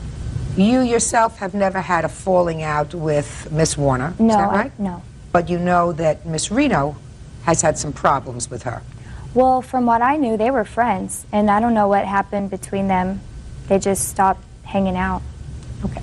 Now, you heard Holly tell me that at some point when the cars separated after she was picked up from work, that Miss Reno gestured out her car window to their car and said something. Did you hear that? No, Your Honor. What's funny is from where they live and where we live and all the way to Sharky's, it's totally the distance.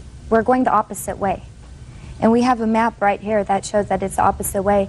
And my mom was at home when we got there, and we got there, it was before even 10. So if this happened at, what, 9:55, when this supposedly happened, then there's no possible way because we were at home. Judge Judy continues in a moment. The cops went to the house, and Jade had said that Jessica had keyed Jade's car. And then we got another call, and Jessica's car had been egged with 82 eggs. That's more information than I asked for. Real cases, real people. Judge Judy. 16-year-old Jade Warner says former high school friend, 18-year-old Jessica Reno, keyed her grandfather's car. Okay. What time that evening did you get picked up at work? About 10:15. I hadn't clocked out till 10:12 that evening. And how long does it take you to get home? Takes me about 10 minutes. So you were at home by 10:30? Correct. And it's your statement that you were in your house at 10:30? Yes. Okay. I'd like to hear from your mother. That's good. Your Honor. Your last name? Pavovarov. Do you recall the evening of August 19th? Yes, I do. How do you recall that evening? Because Jessie had come home from San Diego to visit her friend, and I had gone to bed early because I was very tired, and I have a little dog that sleeps with me, and just before 10 it started barking and woke me up, and I had seen my clock on the end table, and it's a digital, but I only could see the first number, and it was 9 something. Because the first digit of the clock I could see, and I had my Bible and my book studies on my stand, and it was covering the last couple numbers. And I tried to quiet my dog down, and she wouldn't relax, so I finally got up, and the girls were in the kitchen talking and snacking. So I sat up until probably about 12 o'clock that night with them talking. So they were in, I would say, at least a couple minutes before 10. Were you contacted by the police that night? I wasn't, but I was there when Jessica Reno's mom, Pat, called the house and said the police had been at her house. I was sitting at the table with the girls when they called. And the police had asked, I believe, my address and stuff, but they never did come over. Approximately what time did you receive that phone call? 12:30. No. I don't know. I don't even know what time it was. Probably 11:30, 12. I don't know. And you stayed downstairs with them the entire evening? Yeah, until I went to bed, and it was after 12, and I finally went to bed, and then they were still up talking. Were you there when the phone call came in from Jessica's mother? Yes, I was. Did you speak to Jessica's mother? I don't think I did. Well, let me ask you this question. Clearly, when her mother called, she said something about the police wanting to speak to Jessica. Well, my daughter answered the phone. When the phone rang and it was Jessica's mom on the phone, what did she say to you? She said, I need to speak with Jessica. And I said, okay. And then Jessica started talking to her mom, and she's like, what? What are you talking about? You know? So there came a time, I assume, when Jessica got off the phone with her mom. Is that right? Mm-hmm. And did she tell you what had happened? Yes. What did she say during the course of the conversation with you about the conversation she had with her mother? She said that the cops went to the house and they said that Jade had called the cops and said that Jessica had keyed Jade's car. And then we got another call later saying Jessica's car had been egged with 82 eggs, and it's a coincidence that Jade's car got keyed and Jade thought it was Jessica, so all of a sudden Jessica's car got egged with 82 eggs and the house. Just a second, I'm not finished. Yes, ma'am. That's more information than I asked for. Now, you got off the phone with Jessica's mom. The police were looking for her. Is that right? That's what your mother told you? Yes. And you knew that your daughter and Jessica had been out together that night? That's right, Your Honor. And then you went to bed? Right. You didn't call back Jessica's mother? No. You weren't concerned that if they were looking for Jessica about something that happened that night, perhaps your daughter was involved? Because, No, I'm just asking you. You weren't concerned that if the police were looking for your daughter... Let me finish. You weren't concerned that if the police were looking for Jessica because of an incident that happened that night, because I assume they got off the phone and told you what the police were looking for her for, yes, right? Your Honor. And I assume that you knew that the two girls were together. That's right. So it would seem logical to me as a parent that you would want to get this information about where these two girls were accused of being that night, at least from her mother, not from what she's reporting to you. But you went to bed. Yes, because Mrs. Reno had talked to the police. How do you know that? Because she said the police had been at her house.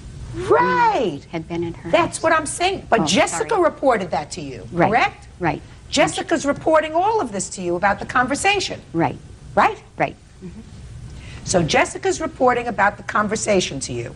And you as a parent of a young girl, knowing that they're out together that night, don't pick up the phone to call the other mother? You went to sleep? No, because she told Jessica the cops had been there. The incident happened after 10, and I knew the girls were at my house, so I knew they couldn't have done it. Well, then I would have picked up the phone and made a phone call to either the police or to her mother and said, that's impossible. How could they be looking for Jessica and Jessica when they were both here sitting in my kitchen having cookies and milk? Judge Judy continues in a moment. If somebody said to you, your daughter has just been accused of being involved in a crime, you wouldn't go to sleep and say, I hope somebody figures this out. I hope we have Sherlock Holmes on the case. Real cases, real people. Judge Judy. Jade Warner says former friend Jessica Reno owes for keying her grandfather's car. Okay. Now, one of my children were accused of being involved in a vandalism. And I knew that my children were sitting at the kitchen table with me. I would have called back Jessica's mother and said to give me the name of the police officer who just called you, because I have to call them immediately and tell them that the girls were sitting with me for the last hour and a half.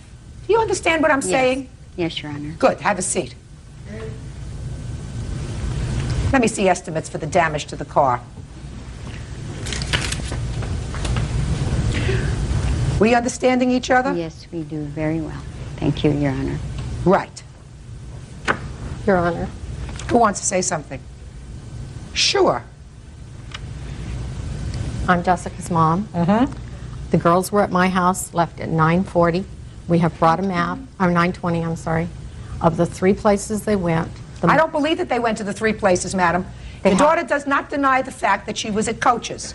The only discrepancy is where they went after Coach's. The only defense that they have is that they went directly to Jessica Tu's house where they were sitting in the kitchen having milk and cookies at the time of this incident. I don't need a map. I need the truth. And she knows exactly what I'm talking about. Because if you are a concerned parent, now just figure out what I just said to her.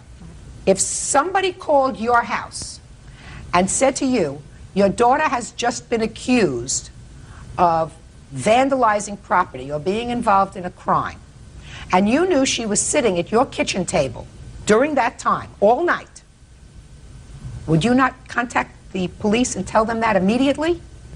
Would you not do that? I would do that. Of course. You wouldn't go to sleep and say, I hope somebody figures this out. I hope we have Sherlock Holmes on the case. You would pick up the phone and you would call immediately. This lady, who's a very nice lady, has a daughter who's driving a car, a truck, who at least could be considered, if this were true, an accomplice. But her daughter was not accused of this crime. It was just I'm telling you, if you are driving the car in which somebody is using as a vehicle to get away from performing a crime, they call that in movie land the getaway car. Then you pick up the phone and you say, the girls couldn't have been involved with that because they were with me. Right? Of course. Judge Judy will continue in a moment. I tell you one of the things that I found most interesting, Miss Reno. There is a witness. There is an eyewitness. And the eyewitness is somebody who, according to you, was a friend of yours. Because I'm going to read from your answer. Holly is a girl who I've been friends with for years. Holly said hi and gave me a hug. This was at Coach's that night. So you have to say to yourself, why in the world would somebody make up a story about having seen a friend commit a crime unless it were true? When somebody is a crime victim, they don't want just somebody to be punished. They want the right person to be punished. They don't want the wrong person to be punished. That doesn't make them feel good. So I can understand it. If you two girls had had a falling out and you accused her, anyway, say maybe you were making it up, maybe it wasn't her, maybe you thought it might be her. But when Holly says she saw you, and then your mother doesn't give me a very maternal answer as to what she did after she found out that the police were looking for the girls by going to sleep, I find that I am convinced by the required quantum of proof in this civil proceeding, which is proof by clear and convincing evidence, that you, in fact, are responsible. And the damage is $1,648.22. Judgment for the plaintiff. Parties are excused. You may step out. Judge Judy will continue in a moment. We haven't gone Of Holiday versus Titsworth. Parties have been sworn in, Judge. You may be seated. Folks, have a seat, please. Mr. Holliday, according to your complaint, you and the defendant lived together for about 8 years. You have 1 child together. Yes. Several years ago, you and the defendant, according to your complaint, purchased a used car, a very old used car, a 1972 used car. According to you, you have possession of that car. She has the title to that car. You want her to either sign over the title to the car to you or pay you not only half the amount of money that you claim to have put into the car, which was $550, but also all the repairs that you made on the car in the time that you were driving it. Correct. Is that right? Yes. Ha. Now let's get to your end. Your end is that you actually purchased the car. That's why it's titled in your name. That he never put $550 into the car. That when you broke up, you had an arrangement with him, and that agreement was that he would return to you all of your property, in exchange for which you would sign over the title to the car. However, he failed to return all of your property to you, and therefore you didn't sign the title over to him. So you either want the car back or you want the blue book value of the car, which you claim is well over $2,000. Is that right? Yes, ma'am. Ha! Here we go. Let's give both of these people a reality check. Cars do not appreciate. Cars depreciate. If you buy a car for $1,100, 2.5 years later, it's not worth $2,500. You got it? Perfect. And you, sir, you had use of a car for 8 months, you drove a car for 8 months, you had to fix it in order to drive it. That's your problem. Got it? Correct. Perfect. Now, you had an arrangement with her to return all of her property. Yes, which I did return her property. What property did he not return?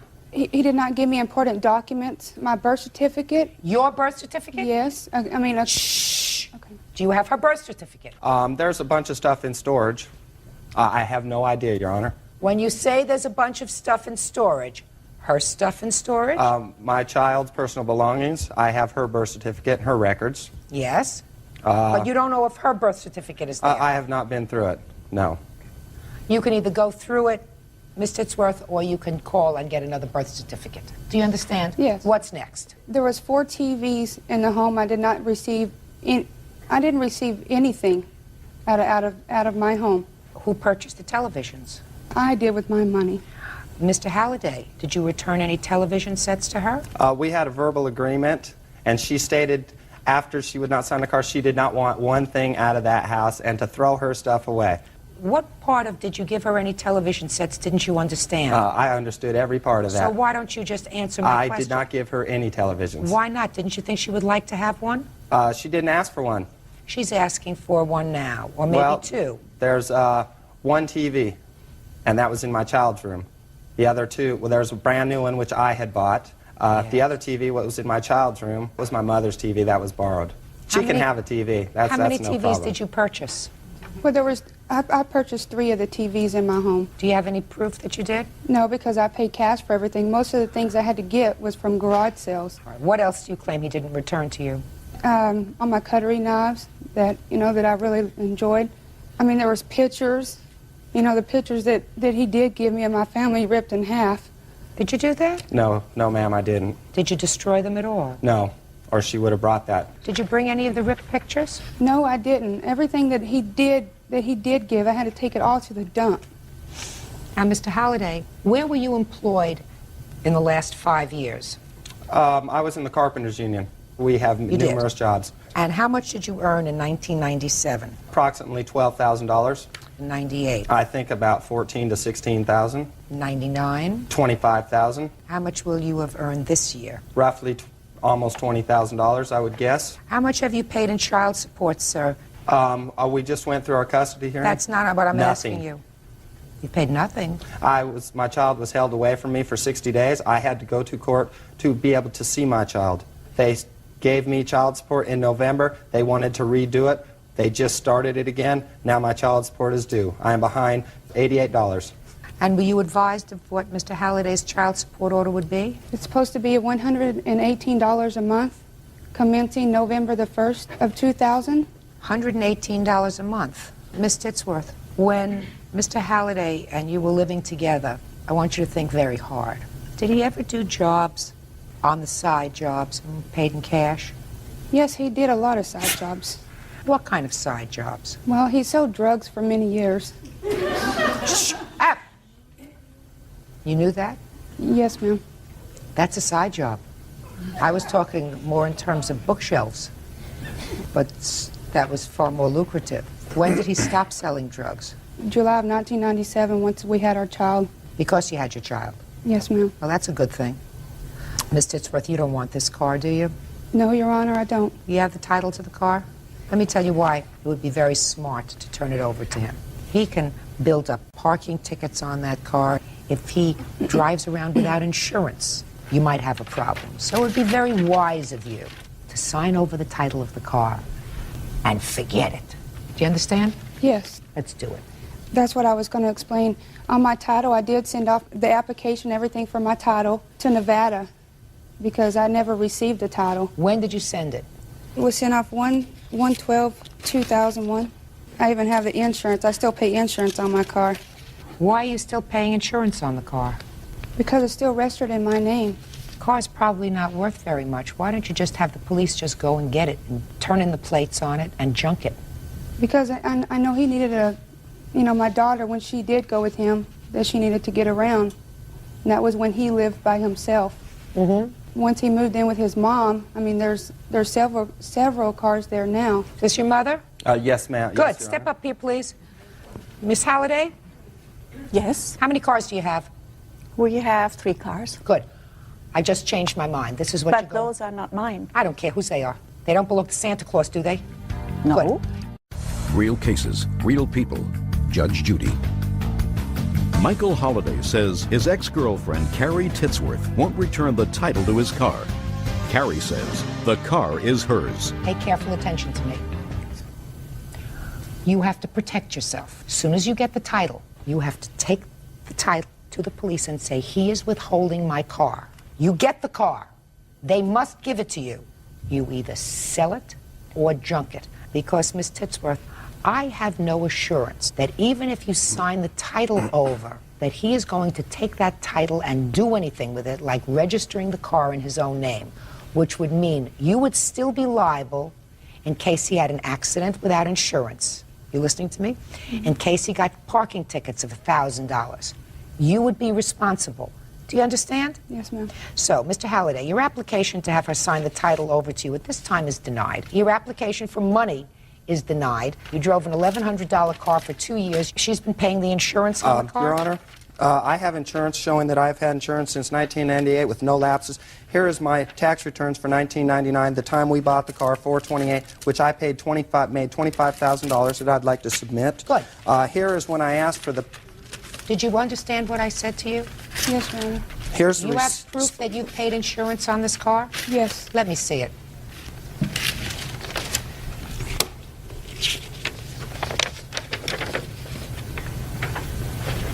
That's just 1 month of insurance right there.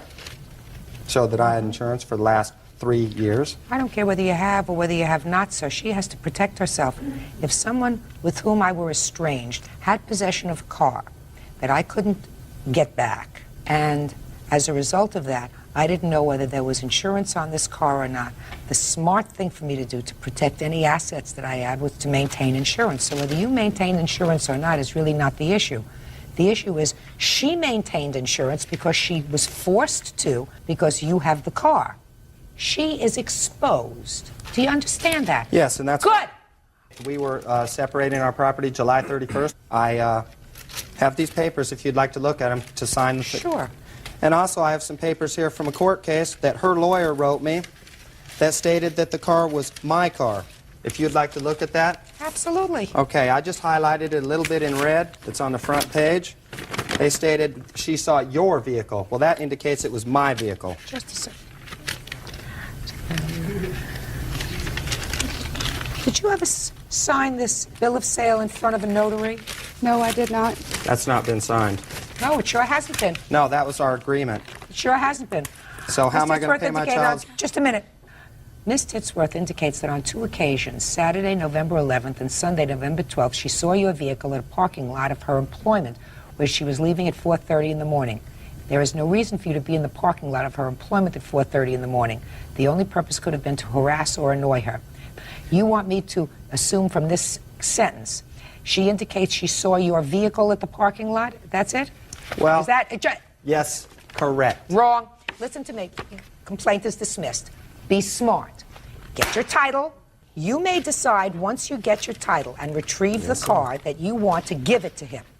Do you understand? Yes, Your Honor. If you want to do that so that your daughter's father will have an opportunity to have a car, that's fine. But you make sure that if that's done, you or someone else accompany him that day to motor vehicles to transfer the car so that it's transferred not only on paper, but it's transferred with the state. Do you understand? Yes. You better protect yourself because you are vulnerable. Okay. Clear? Yes, ma'am. Counterclaim's dismissed as well. That's all. Thanks. Parties are excused. You may step out. His motivation is just to get money from me. She has a new boyfriend and just wants to get back at me for no reason. And now the next case. All parties on Weber versus Fidel. Step forward, please. 42-year-old baggage handler George Weber is suing his ex-girlfriend, 39-year-old teacher Jeanette Fidel, for an unpaid loan to fix her car. Jeanette admits to borrowing money, but says George is exaggerating the amount. Mr. Weber, according to your complaint, you met the defendant over the internet in October of 1999 and subsequently started to date the defendant. Yes, ma'am. Then you claim that in May of the year 2000, she ran into some car trouble, and you agreed to take out a personal loan and give her money so that she could purchase a new car. There was an agreement that she repay you that money in installments. She gave you one $200 payment and then stopped, correct? Yes, ma'am. The defendant says that she never borrowed that kind of money from you. She did, in fact, borrow $200 from you to fix her car, but paid you back, right? Correct. So, Mr. Weber, let me hear the tale of the May loan, please. Okay, Jan's car was stolen and was totaled. At the time, she was claiming her father was selling a car, and she needed the cash right away. So she couldn't get a loan. She told me to try to get a loan. Look at me, sir. I'm sorry. So I told her I would get a loan on good faith if she would pay me back. Here's my loan check. I gave it to Jan, and she cashed it. Can I see it, please? Yes, ma'am. And then... Just a minute. Well, Miss Fidel, you clearly cashed this check in the amount of $2,112. At my bank. I don't care at whose bank. That's true. Well, you didn't tell me that in your answer. Yes? Because he couldn't get to his bank fast. He couldn't travel that far. It's like 2.5 hours away. So he asked me to cash it at my bank, which I did. That was not for me, though. That was for him.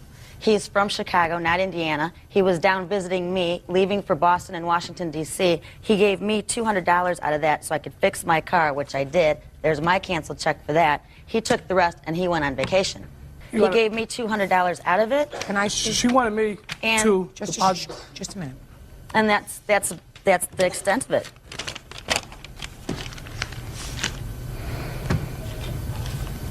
No. Your Honor, I have Just a minute. No. Your story doesn't make sense, Miss Fidel, for this reason. The check that he got as a loan was dated the 25th of May of the year 2000. He got the check and he came, according to you, to visit with you, and then you give me a check that allegedly is dated June 17th, marked car. Correct. That was for the car. When he helped me fix it, was for the car, so I would know. No, ma'am, that was for a payment. I have receipt for that, too. How much after she got this check for $2,000 did your relationship terminate? I hurt my back May 20th, so relationship probably at the end of June. So, within 4 weeks of receiving this check. Right, Is that right? She terminated a relationship, right. Did there come a time, Mr. Weber, that you did go to Washington and Boston? Yes, ma'am, I work for major airlines, but that was before this all happened. You mean before this loan? Yes, ma'am, because I was on injury time. I can't fly on injury time. When did you go there? Do you remember? March. When did you injure yourself, sir? May 20th? Yes, ma'am. What kind of injury did you have? I had a back injury. How did you get to her house on May 25th in order to cash this check? I drove, which is 60 miles from my house. So your back wasn't bad enough so you couldn't drive? Well, I drove. I was in a lot of pain driving. I'm sorry. But you drove? Yes, ma'am. Because I cared for her. I wanted to see her. What kind of work do you do with the airlines? Baggage handler. So you got to pick up heavy bags? Yes, ma'am. Okay. And when you travel the airline, sir, do you travel at a reduced rate? Service charge, ma'am. Just a service charge? Yes, ma'am. And you wouldn't be foolish enough to travel the airline across the country when you're putting in for some sort of back-related injury because of the airline. That would be pretty stupid, wouldn't it? Yes, ma'am. Sure it would be. You understand, Miss Fidel? He wouldn't go to Washington and Boston at a time when he's saying he can't move to his job, right? So I have to deal with proof, and I have to figure out which of the two of you is not telling me the truth. Miss Fidel, I choose you. Because that's what the proof is. The proof is that you did, in fact, cash this check. You returned $200 of that money in a check that's marked car. It's not marked car repair. It's just marked car. So that's $1,812 she owes you. Is that right? Without interest, yes, ma'am. What's the interest rate? That was 37.9%. And the reason What? Yes, ma'am. The reason I got that loan. 37%? Yes, ma'am. I have it right here. At that time, because she needed the check right away because the car was going fast. But The car to her father was going fast? Yeah, she said that her father was selling somebody else. The title. She said somebody else was going to buy the car, I so didn't she even wanted the money get really the fast. car till But October. I refinanced the loan through my credit union, and the interest rate is only 13%. And it was I didn't have to pay my father anything for that car. Oh, I don't care whether you had to pay your father for the car or it's right not. there, I don't so care. I that's don't know what you did with the money, but I believe that he gave you the money. Okay. You claim that you needed the $200 in order to repair the car that you were currently driving. Is that correct? Correct. Show me the bill. That I didn't bring. That was your defense. Your defense was, no, your defense was you needed the $200 to fix the car that you were currently driving. That is your entire defense. So one would assume that you would have brought me a bill from a car repair shop in the amount of approximately $200. Who are you? I'm her brother. I'm the one that fixed the car. You're the one that fixed the car. Yes, I am. Bull. Judgment for the plaintiff in the amount of $2,000, which to me covers appropriate interest. That's all. Parties are excused. You may step out. Vasquez versus Ricard. Parties have been sworn in, Judge. You may be seated. Sir, have a seat, please. Ms. Vasquez, according to your complaint, the defendant, who is the former wife of your present husband, assaulted you. Yes, ma'am. And she did this when you and your husband were returning the children after a period of visitation that you had with the children. Tell me what happened. Well, as you already know, we had vacation with the children and we brought them back. I was unloading bike pieces that were in the car. My husband went upstairs, brought the first load up, and the children as well. And how old are the children? At the present time, they're 6 and 11. Okay. And during the vacation, the youngest was 5 years old. I had to spank her on the bum. One time, I was combing her hair out. I pulled a nap, and she started kicking at me. So I spanked her on the bum, and I sent her to her dad. A little while later, we talked about it. Till this day right now, she doesn't even remember if you asked her. So I look up. I'm taking the stuff out. Miss Ricard's in my face, calling me names. Within a blink of an eye, she attacked me. She grabbed my hair and continued to like swing. At that point, my husband tried to get in the middle, but as I said, her hand was caught in my hair, and she's a strong woman. So, and I was pregnant. How much pregnant were you? 5 months. That was the first time we ever met face to face, actually. She grabbed my glasses off my face, and she tore my dress and started kicking. She kept kicking and kicking, and she finally got me. She got me on this side. I was 5 months pregnant, and she knew. She's like, you don't even know who your father of the baby is. I hope you lose your baby. And this is all happening in front of the children. She threw rocks at me. Were you injured other than being struck in the stomach? I had a scratch over here and a bruise on my side. Did you see a doctor? I went to after that whole mess, I went to the precinct. And at the precinct, they called me an EMS, emergency service, and they checked me there. At that time, I was cramping and spotting, and it was because of that. Can I see the police report? Sure. With that, I hand you the immediate order of protection they gave me. Did you have a hearing on this application for an order of protection? No, ma'am. Just recently, at the criminal court, the case was heard finally. Ms. Ricard had a witness that no one agreed upon, and they just let her go. So what happened with that case? It was ultimately dismissed? Yes. Also because the judge did not want to get involved in the family issues. There are a lot of family issues involved here. This matter was ultimately heard in the criminal court? Yes. On charge of assault. Was there a trial? Yes, there was a trial. Was it a jury or a non-jury trial? Non-jury. Okay. Let me hear your version of the events, Ms. Ricard. My children came upstairs. I asked them how they were doing, but when they came through the door, I saw that my children had their hair cut and chemicals were put in their hair. It was relaxed. They came in, they said they had a good time. My little one said, "Mommy, she hit me." I said, "She hit you?" She said, "Yeah." I said, even after last weekend when I told her, don't put her hands on you or don't hit them with a comb, like my oldest one had told me the weekend before when I spoke to her on the phone, because she had been doing their hair and they didn't want her to do their hair. So I went downstairs and I asked her, "What is this I hear about you hitting my kid?" She says, "I didn't hit your kid." I said, "Tiffany, did she hit you?" Tiffany said, "Yes." I said, "But on the phone last week when you picked up the other line, I told you not to touch my children." "I didn't touch your children, and you should teach your children more respect, and they don't have no manners." She stepped back, she took off her glasses and her sandals, threw her sandals at me, and stepped forward, and you should learn how to tell your children the truth and right things. And when she put her hand in my face, I defended myself by trying to push her away, and we got into a tussle. My neighbor and another neighbor from across the street. Don't tell me who saw anything, madam, if they're not here. Oh, okay. Well, I have his affidavit. I'm not interested in an affidavit. Okay. I'm interested in Well, witnesses and common sense. People around. Neighbors broke it up, and I went upstairs. Who do the children live with now? Me. They live with Anthony Polite. They live with myself and my husband. And how long have the children been living with you? Since August 30th. Was that as a result of a court order? Yes, ma'am. I have all the papers. I'd like to see them. This is their order of protection on their mother, and this is the order. Can I see it, please?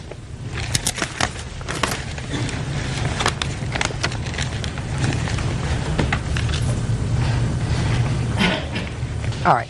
Ms. Ricard, I sat in family court for a long time. I know enough to know that no family court judge transfers custody absent the showing of some special circumstance that requires in the children's best interest for that custody to be transferred.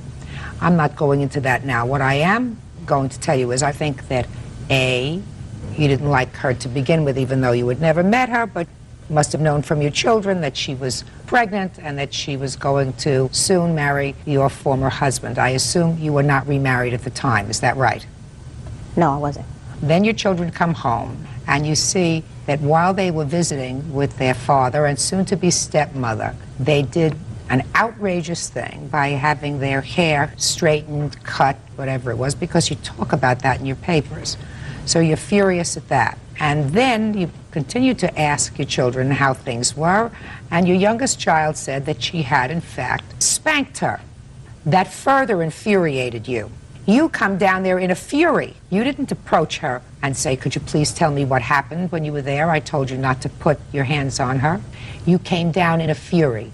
They had usurped, in your judgment, maternal right and permed the hair, cut the hair, aside from the fact that you probably have a whole history with this man if there is a custody battle ongoing for years anyway. So you are not a happy camper, and you lost your temper. That's what happened. And you lost your temper and you assaulted her. No, that's not what happened. Oh, yes, I believe that because she wasn't angry with you. She wasn't angry with you. I have a statement here where she told the judge, Anthony, her husband, told the criminal judge that she was mimicking me before I even got downstairs. You have the transcript? Yes, I have the entire transcript. I want the whole transcript. You want the whole? Oh, yeah. I just don't can want even one give you piece of it. pages where these things No, occur. no, I don't do pages. Oh, have the whole thing. That's fine. To look at. Now, you can direct me sure, no to problem. the pages when I ask you for them. Okay, page 28. Just a second. Are you a police officer? School safety agent, a peace officer. I have too much to lose to assault her for anything. You have any other paperwork from the family court? Sure, I have a statement that says she's not to be left alone with my children. No, I'd like to see everything that you have. Sure. Your Honor, that's because she lied. I don't. Page 71 in the transcript you have? No, I don't have a full transcript. There is another half, but that I don't have in my possession. I need the end of the case. I don't have that.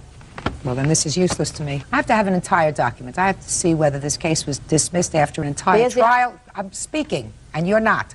Whether the case was dismissed after the plaintiff's case, or whether after the entire case beyond a reasonable doubt the judge did not believe that the allegations had been sustained. The quantum of proof here is very, very different. My sense is, after reading all of these documents, unfounded reports of neglect filed against the father. Yeah, because Anthony constantly calls ACS, but I'm not here to exploit my children. Just a second. All of those things go into your frustration, Ms. Ricard. At the time when they were returning the children, I assume that they were returning the children on time.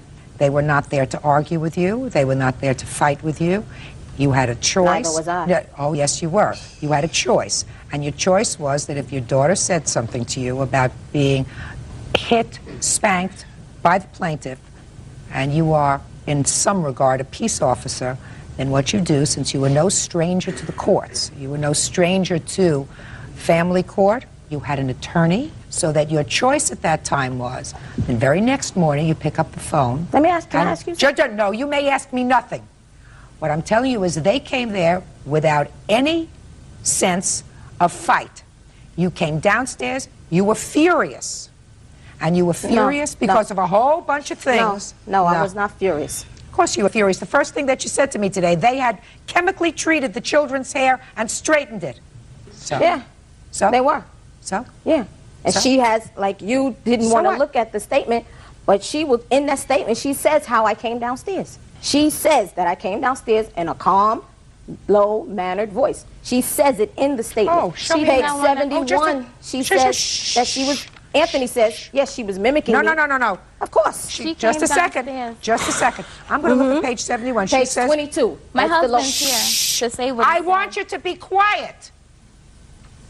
I'm reading from line 4. I was unpacking the trunk and I was putting the bicycle pieces down on the ground when I looked up and Miss Ricard is right on the sidewalk in front of me, and she didn't start yelling at me. She approached me by saying, "Why did you put your hands on my daughter? Why did you put your hands on my child?"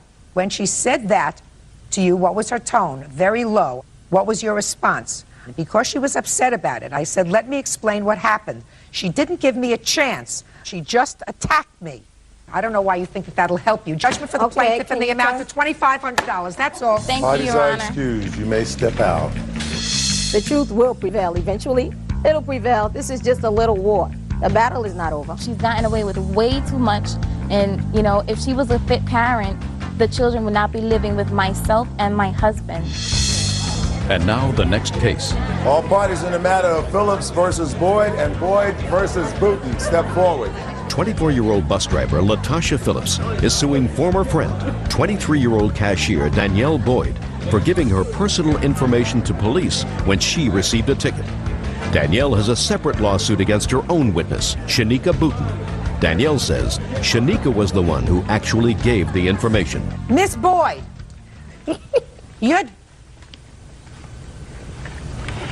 you are driving along with your friend over here. I assume that you're Miss Booten. Mm-hmm.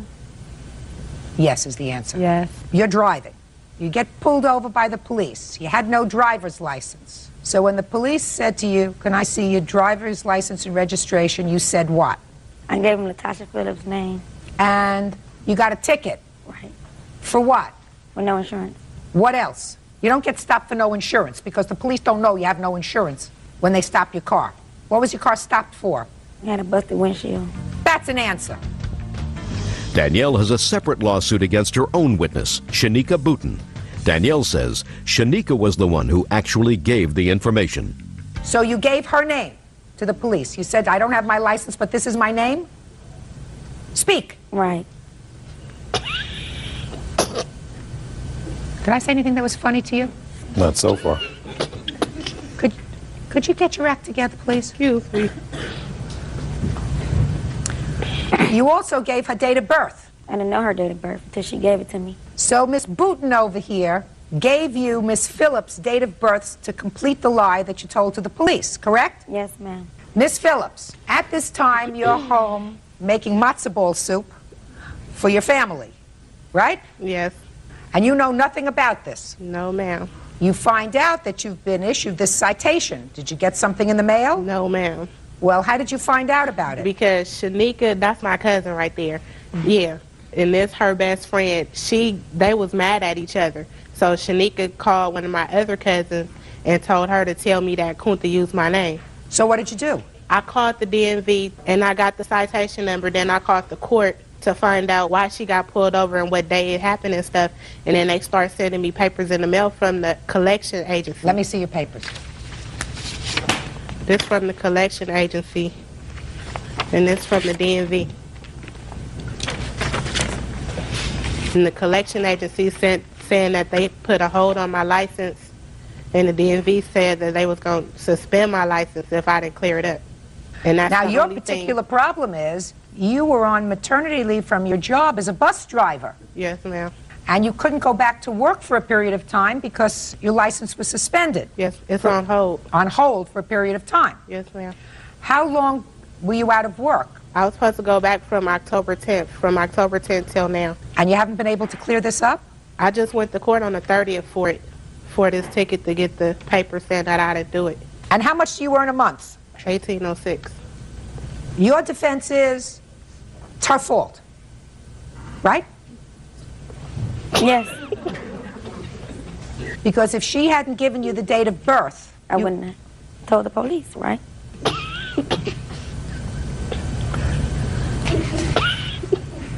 Did you ever tell anybody that you had given misinformation? It was only me and her who knew because we were in the car together. It was me, her, and her baby. Did you ever tell the truth to the police? To the police.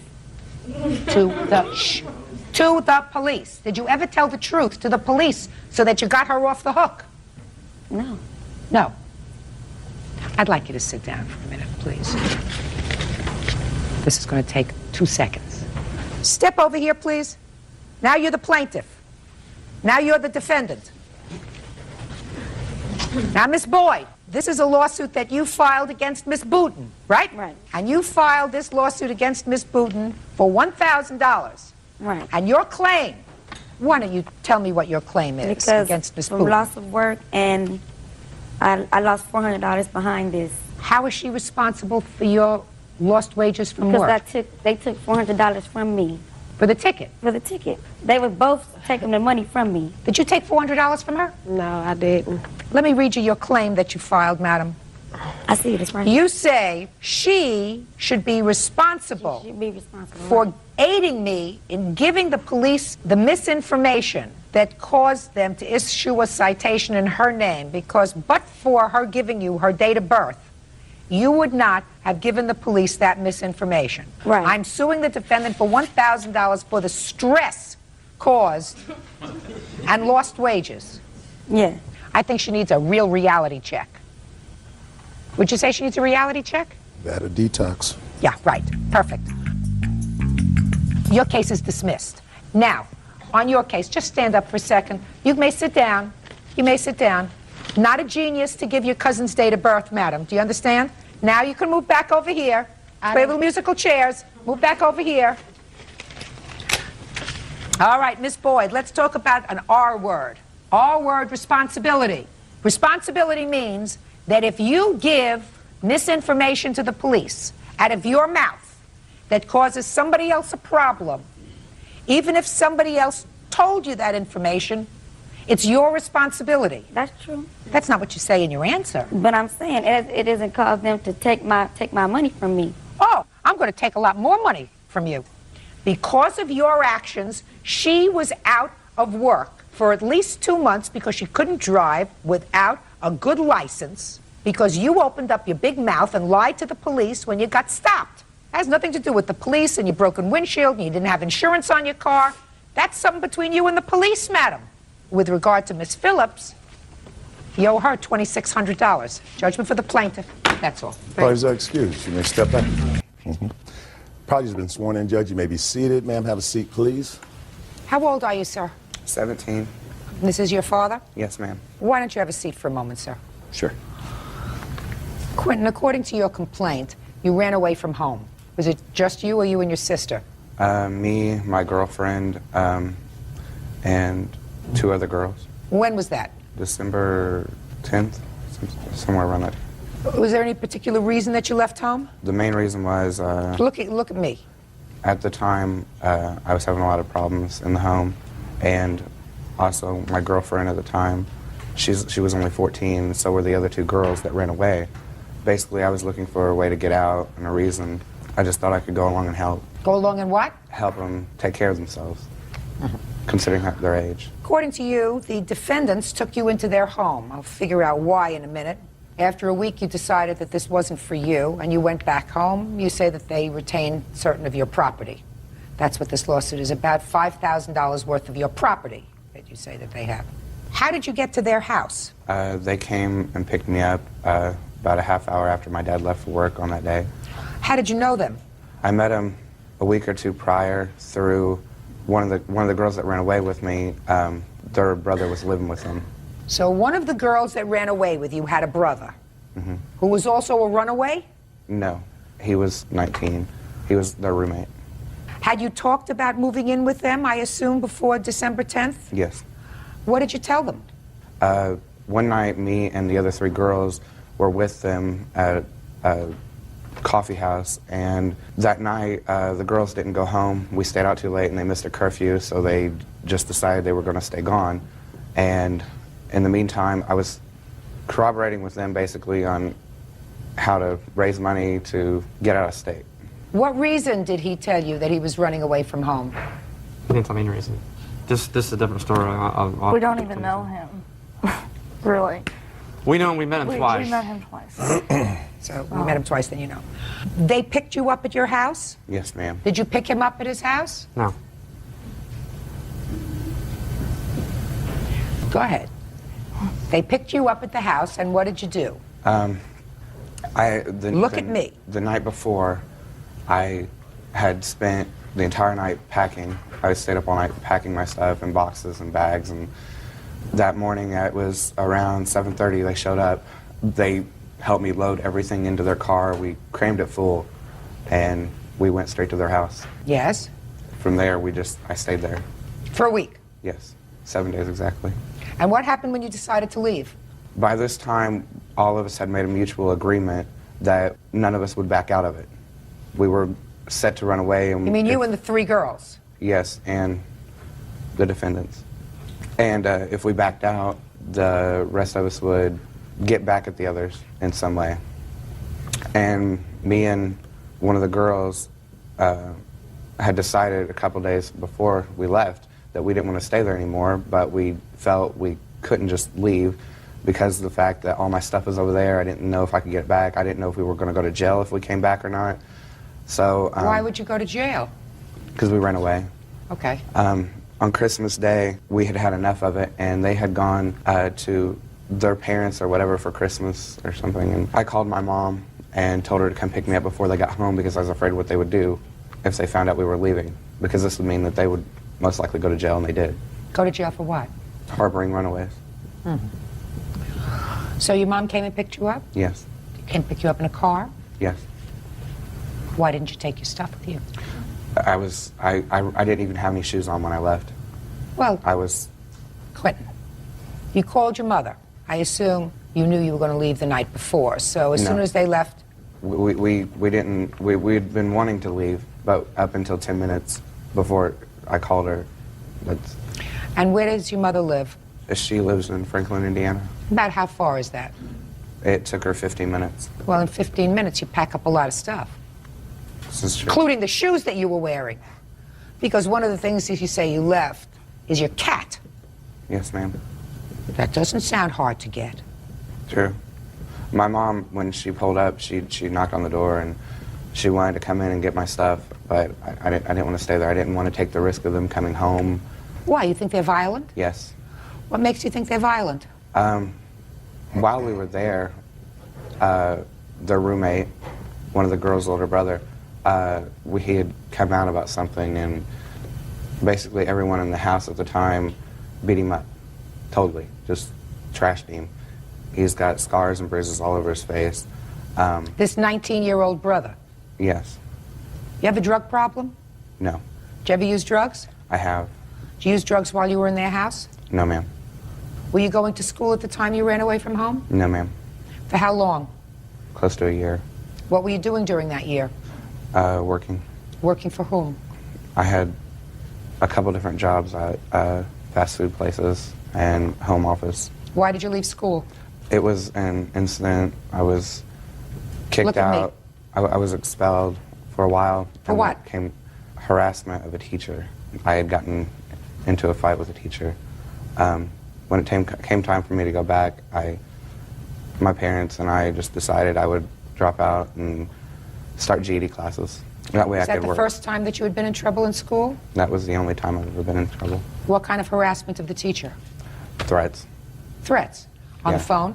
No. In school? Yeah. Ever outside of school? No. You two were married? Yes. Yes. How old are you? I'm 19. 22. What makes you take in runaways into your house? We didn't take any runaways. We did not. Judge Judy continues in a moment. The next thing we know, we got a cop knocking at the door. Now, you were arrested for kidnapping? No, we're arrested for contributing to the delinquency of a minor. And later today, Did you consent to a restraining order? I consented to it. The only reason Yes, I don't care why. real cases, real people. Judge Judy. 17-year-old Quentin Pemberton says when he ran away from home, he lived with Damon and Loretta May. He's suing for the return of his belongings. Let me hear what happened. Okay, it all boils down to at the coffee shop they met, he made passes at my husband. Damon told him to back off. He gave our roommate, we do have a keyboard of his, but on that day that we were down there at Big Daddy's, he gave a keyboard to our roommate, our ex-roommate, to pawn. He said get at least $100 out of it. And he gave it to him to pawn. He gave the keyboard to this 19-year-old roommate? He's 18, actually. Your Honor, he never had 18-year-old his hands roommate? on it. Yes, and he asked him to take it to the pawn shop and pawn it. Was it pawned? No, no. Where is it? We couldn't, they wouldn't let us bring it here. But you have the keyboard? Yes. You say that you never went to his house to pick him up? No. Never did? No. How did you find him in the house? He wasn't in the house. Our back door was kicked in. Yes. On Christmas Day. When we got home on Christmas Day, our back door was kicked in. We didn't know what was going on. We go back in one of the extra rooms, and there's all this stuff there. It's like we didn't know where the stuff came from. The next thing we know, we've got a cop knocking at the door saying that we kidnapped kids. Just a second. Are you saying they never lived with you for a week? No, no. I babysat my roommate's sister, younger sister, her younger brothers, New Year's. Okay, all this supposedly happened before Christmas. New Year's, I babysat for my roommate's mom, and one of the girls, she was one of the runaways. Now, why would she allow her to come over to my home if we kidnapped them or... Now, you were arrested for kidnapping? No, we're arrested for contributing to the delinquency of a minor. And the judge told us we'll probably throw it out of court because... But you have not been tried on that case yet? No, we have not. That's still an open case? Yes, March 8th. Oh. Say not another word. I'm going to handle this very, very easily today. I cannot continue with this case. Mr. and Mrs. May are currently, I assume, under indictment for contributing to the delinquency of a minor. Rather serious charge for which there could be serious consequences. You understand that? Yes. I see that you do, in fact, have certain property that you say belongs to the plaintiff. Yes. Let's do this. That property is going to be retained for a moment after this court hearing is concluded. I'm directing you to go outside, call your attorney, see if there is any reason why you should not turn over that property to him or whether it should be retained as evidence. If your lawyer says you don't need it, turn it over to him. Okay. The keyboard you can pick up. Okay. Anything else of any size that you have in your house that belongs to him? There's like a little Sony boombox, a bag of stuff, like clothes and stuff in it. Cat. His cat, a black cat. Cat's still okay? Oh, yeah, I've been feeding it, taking care of it. Okay. So the cat goes back. That's fine. Fine. You want to pick that stuff up within 3 days? There was other items too there. I don't care. Okay. I really don't care. Your Honor. Okay. Sure. You know, I have a feeling somewhere in between these two stories there's a piece of truth. Unfortunately, I can't go into it now because they Your are Honor. currently I understand. under an indictment. So I can't go into it. Your son's no bargain. Just understand that. I understand that. Very good. So if he lost a couple of CDs, that's too bad. Your Honor, So I had be it. $6,000 worth of CDs. I feel very sorry for you, sir. I feel very sorry for you. I want to tell you something. You know that I don't believe the whole story that you told me? Little pieces of it, maybe. But I don't believe this whole story that you just told me. We understand each other? Yes, ma'am. And if that costs you a couple of bucks in CDs, be happy you're getting your cat back. All right. That goes back to him after you speak to your lawyer. If you speak to your lawyer has no problem with you turning over to the plaintiff's father the other items that you have in the house, including the keyboard and the boombox and any clothes and any CDs that he may have there. Just give it all to him, get it out of your house. He'll be very, very happy to get it out of your house. I assume your lawyer will have no problem with that. You understand? Perfect. Goodbye. Parties are excused. You may step out. We all were over there. We all ran away over there. I just like to say that anyone who wants to run away, it's not worth it, because you lose out in the end anyway. He never lived in our home. And I mean, I don't promote runaways. My plan is to open up a group home for kids with troubles, not take them in, you know, and hide them. And now the next case. All parties on Zara versus Duteau. Step forward, please. 43-year-old retired nurse Carrie Zer is suing her ex-boyfriend, 47-year-old masseur Gerard Duteau, for selling her wicker patio furniture. Ms. Zer, according to what I've read, you and the defendant had a brief relationship about 3 years ago. Yes, ma'am. You were married at the time. You left your husband, moved some things into storage, briefly moved in with the defendant, and one of the things you did not put in storage was a wicker patio set. Yes, ma'am. There came a time when you left the defendant's home, you left the patio set there, and now you want him to pay you what you consider is fair market value for this antique rattan patio set, which is $500. He sold it for $30. When did you move this patio set into the defendant's home? It was in October 1998, approximately October, November. 1998? Yes. And how long did you stay there? 3 weeks, ma'am. So you were out of there by November? Yes, ma'am. Now, when you left his home, where did you go? I was for the next 5 months living either in the pediatrics unit or at my daughter's home or at my ex-husband's spare bedroom. My grandson was dying. What kind of conversation did you have with him about this patio set? When I moved out of Gerard's, he said it was fine that I left it there and could store it there until I got a home of my own, which I didn't intend to do until the situation with my grandson was resolved, and I thought that that might be 6 months to a year, and he was agreeable to that. Did he say that to you? Yes, ma'am, he did. You had the conversation with him that it might not be 6 months to a year? I told him that I thought it would be 6 months to a year. These children typically live and die before the second year, and I told him I thought it would be 6 months to a year. After you left his house, did you in fact call him periodically? I called him twice, and once was to get a phone number for a dentist, and he did not return my phone calls. I went to the Sufi dancing where he plays guitar on Friday nights, and I told him I needed the phone number because I had a tooth broken. And I had also intended to talk to him to see how the patio furniture was that night. Don't ask what you intended. Right. You didn't discuss it with him. The patio furniture that night? No, never got there. He became angry with me. Okay. So when was the next time you contacted him about the patio furniture? March. March of 2000? Yes, ma'am. I approached him publicly. His new girlfriend, the lady sitting here, was there that night, and I told him I had moved to a home now, and I'd like to get my patio furniture. And Gerard told me he sold it, just flat out said he sold it. So from November of 1998 yes, ma'am, until March of 2000, you never had a conversation with him about the patio furniture? Yes, ma'am. I did have a conversation with him, the one I told you about, where I talked to him the night I went and asked him about getting my dentist's telephone number. I sat on the patio furniture that night, but he became angry. I didn't. You did not listen to me. Yes, ma'am. Ms. Zur. Yes. You told me that you went to talk to him about getting the phone number for a dentist. Yes. But that you did not talk about the patio furniture. No. So what I'm asking you is, am I correct Yes, that between November of 1998 yes, and March of 2000, yes, ma'am, you did not have any conversation with him about the patio furniture? No, I apologize. You're correct. We did not discuss it that night, no. Okay. When did you sell the patio furniture?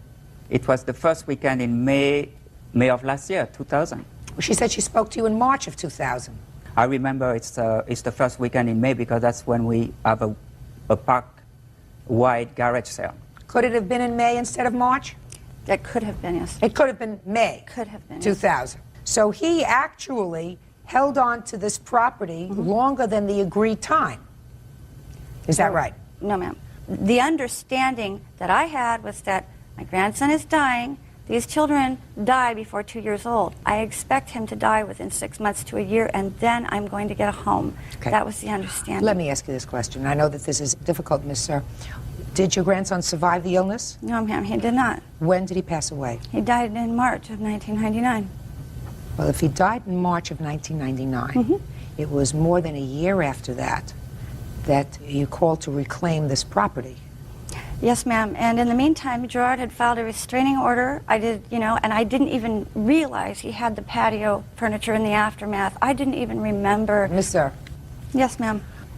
I know that you probably, in the past couple of years in your life, have had a lot of pain. And sometimes it's very easy to transfer pain to something else. To get angry. May I make a comment, Your Honor? Sure you can. Gerard Duteau knew how much I loved that furniture. If you loved that furniture, you should have taken better care of it.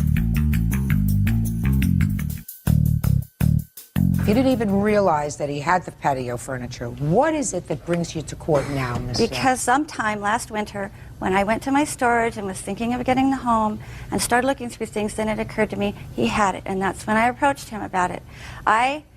You didn't speak to him about it? Not right off the bat, no, I didn't. You didn't speak to him at all about it then? I was cut off from communicating with him, Your Honor. He had a restraining order. It was very difficult. Did you have a lawyer representing you in no, with a ma'am, restraining I did not. order? Shh. Did you consent to a restraining order? I consented to it. The only reason yes, I don't care why. You consented to the restraining order? Yes. That was in what year? 99, November. So in November of 1999, 1 year after You left the furniture there. There Yes. must have been a basis for him requesting a restraining order, but there was no mention when you appeared before a judge and consented to the Yes. restraining order. Yes, ma'am, you're right. You could have said to the judge, I don't mind consenting to this restraining order, but I want my furniture back that's in his house. Yes, Could have said that, you did, and your case is dismissed. That's all. Parties are excused. Parties have been sworn in, Judge. You may be seated. Ladies, have seats, please. You're Mr. Stover. Yes, ma'am. Who's April? My cousin right there. Could you step up, April, because you're very much involved with this sad tale that I really tried very hard to organize with limited success. But from what I gather, you and your cousin were out for an evening, Me, my cousin, and my friend Tammy there. and you were at some sort of a club, Yes, ma'am. and these two ladies were also trying to get into the club. Yes, ma'am. And according to you, something happened between April and these two young ladies. They thought she said something untoward to them, or that she smiled and said they couldn't get in and we did. Is that right? Yes, ma'am. So after the club was over, you went back to April's house, Yes. and when you got to April's house, you found these two ladies there, waiting for her. Yes, ma'am. I got there first, and they were setting up the street waiting. Did you have a conversation with them? When I pulled in the driveway, they pulled down, and yes, I had a conversation with them. What did you say to them, and what did they say to you? It was just a casual conversation. They asked me where April was and when she'd be home, and told them that she was on her way. She'd went to go get pizza. And after April came home, that's when all this fracas started. And your lawsuit, Mr. Stover, says that A, one of these two young ladies, that's Angela. Which one is Angela? I am. That Angela broke the window on your car with her shoe. Yes. She acknowledges that she did that.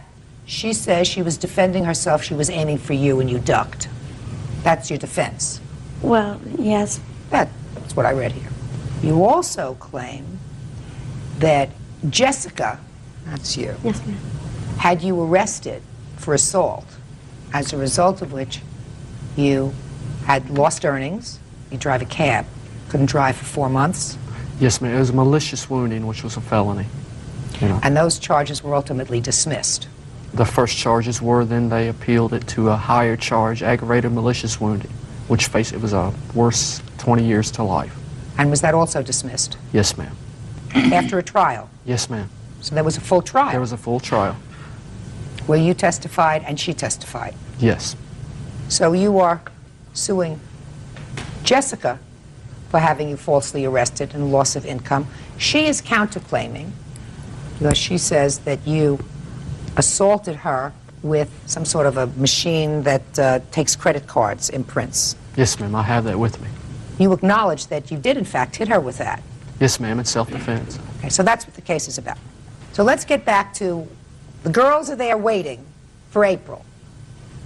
April has her pizza and comes back to the house. Okay?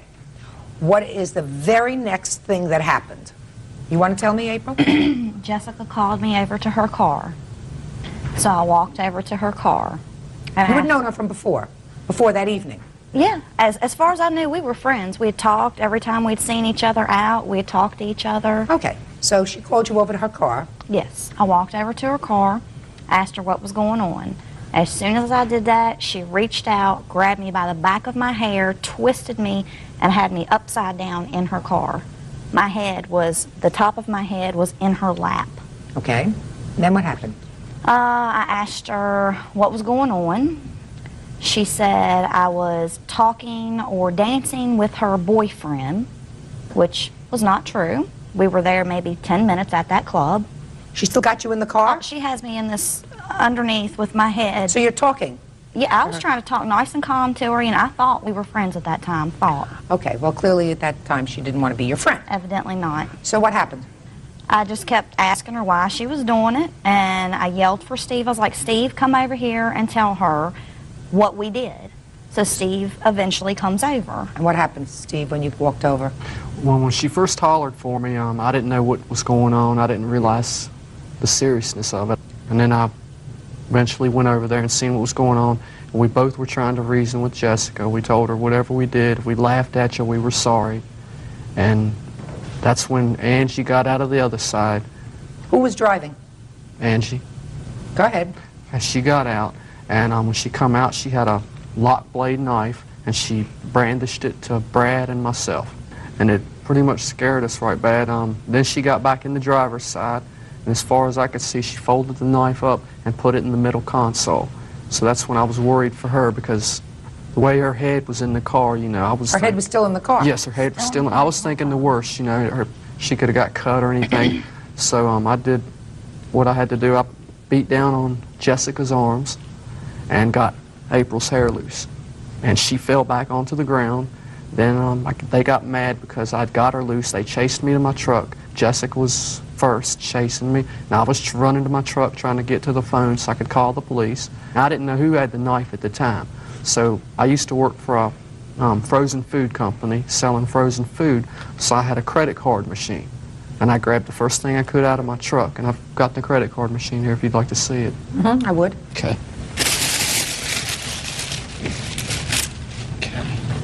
This is the credit. Gotcha. That's the credit card machine. I grabbed it out of the truck. I swung it around just wildly, not knowing, just trying to protect myself because I thought she had the knife with her. I didn't know who had the knife. That's when she got flattened on the ground, and then Who got flattened? Jessica knocked her down. Jessica got flattened. I got into the truck, and Angie was still on her way to the truck. I locked the door. I was on the phone with the state police, and that's when she took this shoe and smashed the side window out of my truck. It shattered it. And it's like they ran off. They said they were going to get reinforcements. I was on the phone with the state police. They were connecting me with the Roanoke City police. Judge Judy continues in a moment. I got hit as soon as I stepped in the grass. Why did you step in the grass for? Why didn't you stay in the car? I got out to check on her. That my fault. Caused your broken face. That sometimes happens to bullies. Bullies sometimes get the short end of the stick. Real cases, real people. Judge Judy. Steve Stover says he was acting in self-defense when he hit Jessica Shibley in the face with a credit card machine. He claims that Jessica had him falsely prosecuted. Jessica is countersuing for her injuries. Now, as a result of this, Jessica, you suffered some very serious injury. Yes, ma'am. And when you suffered this serious injury, you were right near his truck. Actually, I just stepped out of the car. You were right near his truck? Well, about a car length away, yes, ma'am. Well, let's go back a little bit. What were you two ladies doing going to her house? We did go to her house. For what? To question her about what had happened at the bar. We were not even in the bar. What do you mean question her? Well, what does that mean, question her? They had made some comments that upset me, so I went to ask What kind them of about comments? it. Something about us not being able to get in. They thought that was really funny. So they laughed at you? Yes, ma'am. That you couldn't get into the club and they did? Yes, ma'am. That's what you went to question them about? Yes, ma'am. Where had you been before that evening? We had just been out and about. What do you mean out and about? What does that mean, out and We about? had been downtown. In Downtown our where? Local places where we live, downtown Roanoke. Some different nightclubs and things down there. All right, so you'd been to some clubs that evening? Yes, ma'am. How many clubs had you been to that evening? We just rode, we didn't even go in one downtown. We had stopped at a little place on Winter Road before we proceeded to go to the one they were at. Okay. So then you go to April's house to discuss with her. Yes, ma'am. Her laughing at you. Yes, ma'am. And who grabbed her in a headlock? She wasn't in a headlock. Who grabbed her in a headlock and grabbed her By hair? the back of the hair after she stuck her head in the car. She stuck her head in the car Yes, to talk to you. When she come to the car, she stuck her head in the car. And what did she say? She kind of basically asked me what I wanted, and that's when I did grab her by the back of the head. You grabbed her by the back of the hair. If you're sitting in the car and grabbed her by the back of the hair, then her head's in the car. Yes, ma'am. You have no right to do that. You're right. That started all the trouble. Yeah. Ended up you got your face bashed in. Yes, ma'am. That's too bad. Yeah. You think you deserve to get paid for that? I don't deserve to have to pay him. Why not? I never laid a hand on him. You started it. Two of you started it. You want to show me the picture so that I can see just how dumb you are?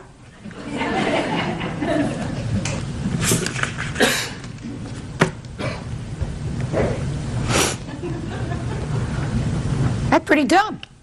You had your cheekbone fractured? Broken. Broken. Fractured means broken. Oh, yeah. Broken. Huh. You had surgery? Yes, ma'am. That's pretty bad. What kind of knife was there? There was no. Don't tell me there was no knife. I don't want to hear there was no knife. Do you understand? I don't want to hear there was no knife. Now, it could have been a little knife.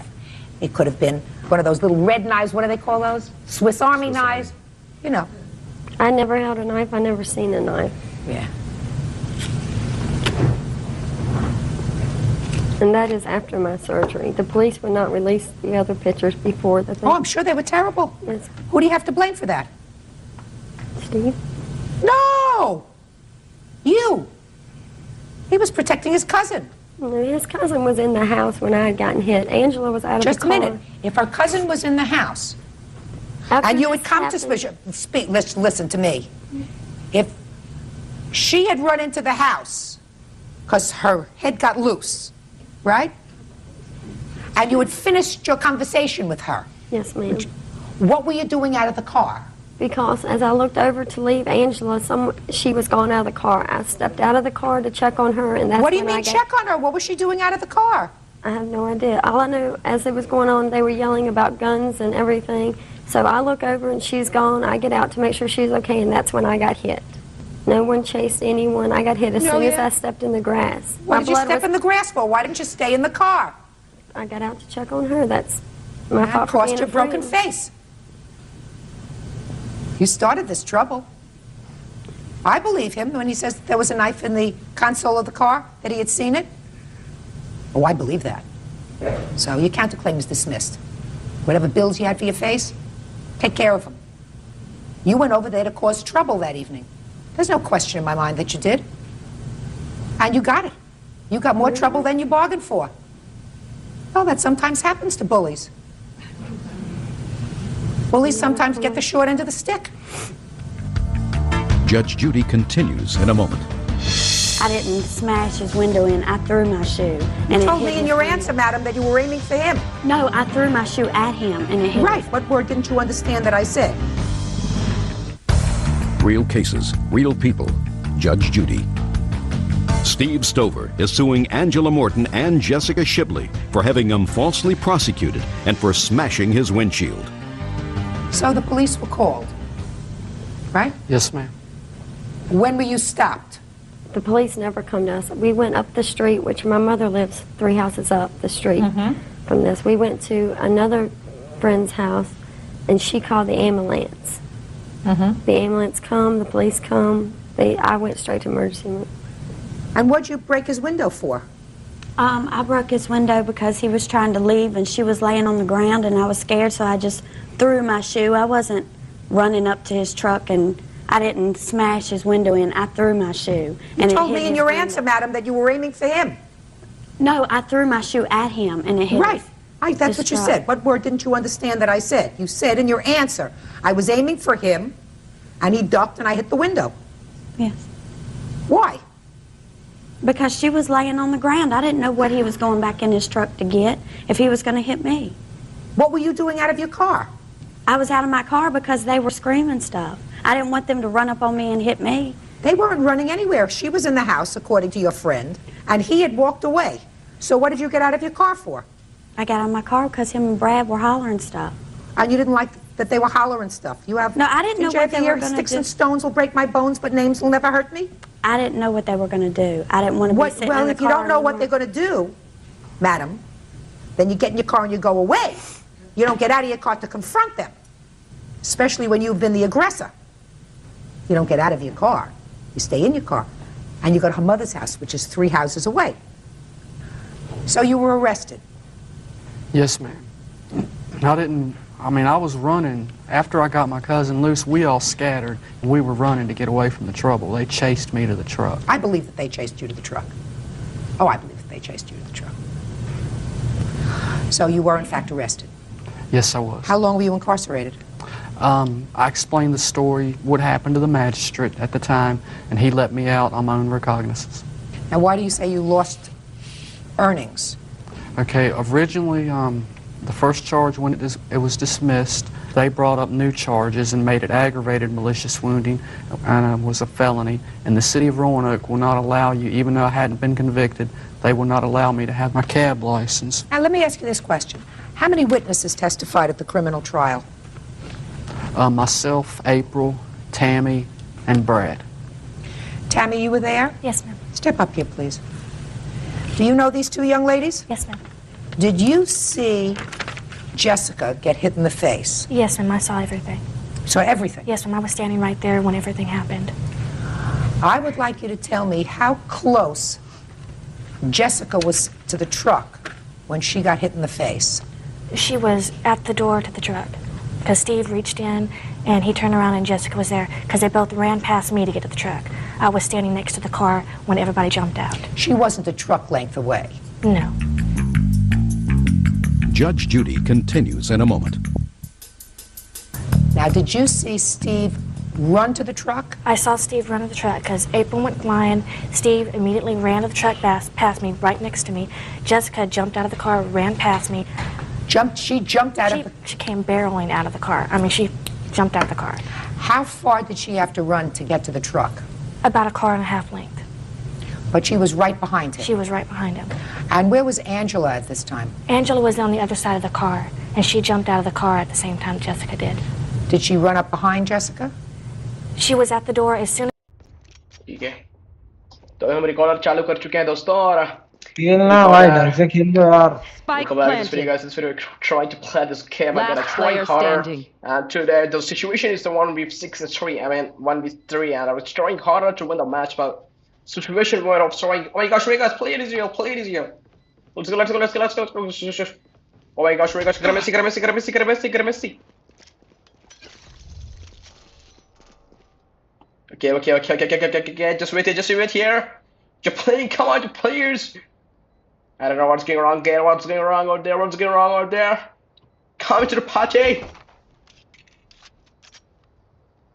Maybe he's ready here. Oh my gosh, this is the fantastic, ridiculous playing dilemma. Okay. Let's go. Let's snipe together, guys. Let's snipe together, okay? I think we would win this match easily. We could win this match, guys. No worries at all. Messi, Ronaldo, come. Playing, the Messi is coming, oh my god, the ball is passed, Messi. The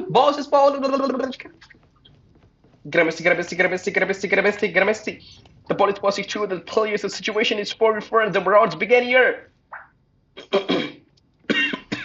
Okay. I'm just joking, guys, okay, I'm just joking. Let's get in the video. Sniping. Okay. Yeah. Okay. Save, guys. No distractions. Enemy spotted A. Revealing area.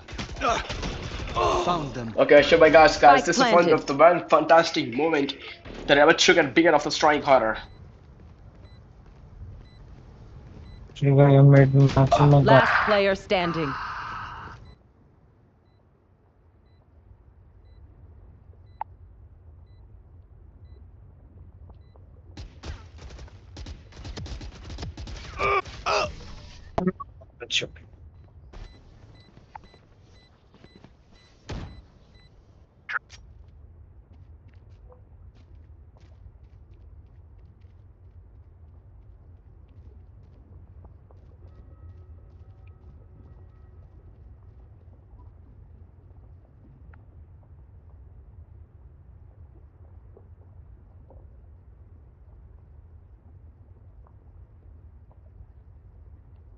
Okay, guys. Who will I spot first?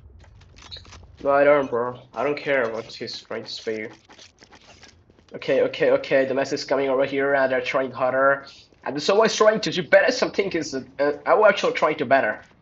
Yep, this was the worst situation where we can do. Oh my gosh! Got your trail. They're always coming. Oh my gosh, guys! I'm playing for a long time. You know, that's the easiest stuff that I ever tried. Breaking Spike them. Planted. I don't know. No charges. Let me see.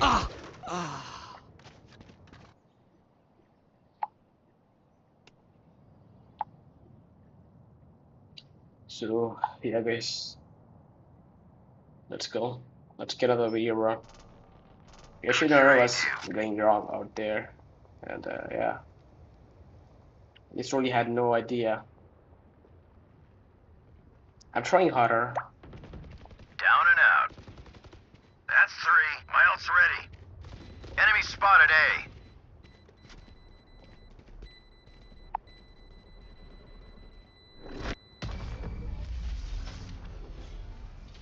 Okay, guys, let's go. Remember to talk to each other out there.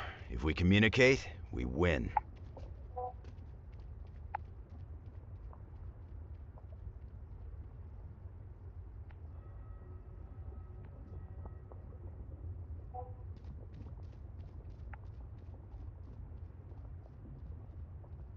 Okay, let's go. तेरा भाई फिलहाल game खेलने में व्यस्त है। कृपया थोड़ी देर बाद आप हमें स्क्रीनशॉट पूछें। Garage. Multiple enemies C. No, let's go, guys. Enemy spotted C. Oh my gosh. Okay. Main पर C's. Oh. Listen to this! Spike down, C. What is it trying to say me, bro? I don't know what's going wrong with there, but it's trying harder. Do we not do that? Maybe yeah. Going up. Spike planted. One enemy remaining. That's a good spot.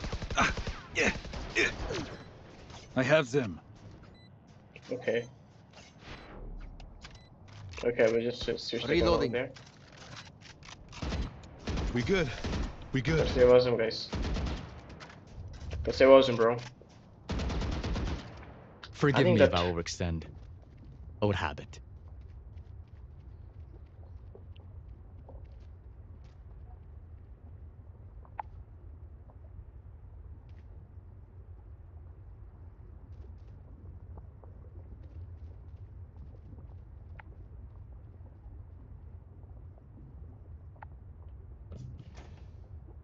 Eyes up, over there. चल. Over there. Main देख. The hunt begins. Multiple enemies A.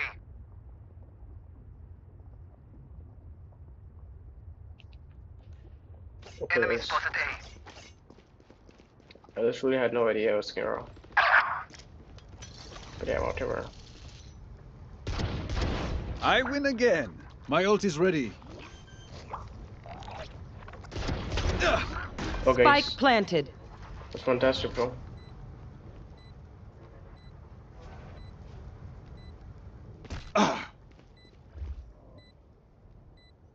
I'm too far.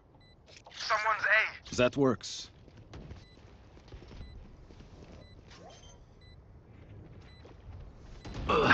Last player standing. Half dip, bro. Half dip, half dip. Oh.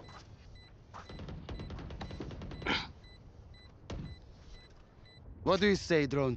Ready to stretch your wings? क्या गांड मस्ती कर रहा, बार बार जा रहा, कहाँ जा नहीं आ रहा है, जा रहा जा रहा.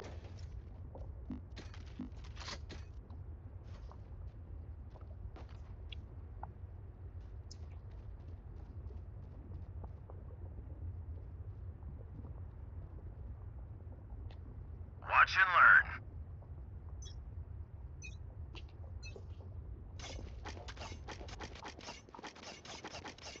ओए आया, ओए आइसो आया, आइसो मिड से आया. जब जब जब B, B, B, B, B, B, B, B, B, B, B, B, B, come on, come on, come on, come on, come on, come on, B, B, B, B, B, B, B. थारा थारा मन्ने बात को अच्छे से सुनो.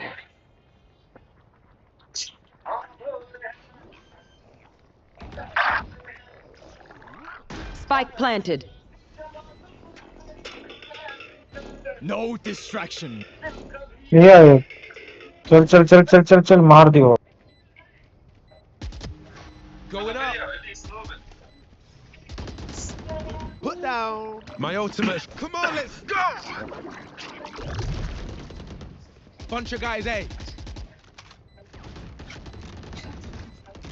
One enemy remaining. Reload him. For the video, at least a little bit.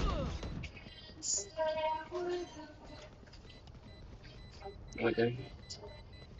ना भाई. We good. We good. Out of charges. Instinct only goes so far. Okay. Skill covers the I rest. don't know what's going on there. It's gonna good or bad, but शायद मर भी जाता. I've got cash. 4 HP थे. snipe again, bro. भाई मुझे जीतना match खेल लो यार. 0 किल. ये भाई आ रहा है जा रहा है. मन्ने तेरे थार पसंद है. अपन से कब काम करते. मेरे को मत बताओ भाई क्या करना क्या नहीं करना. I've got your trail. ओए ओए ये फोड़ियो.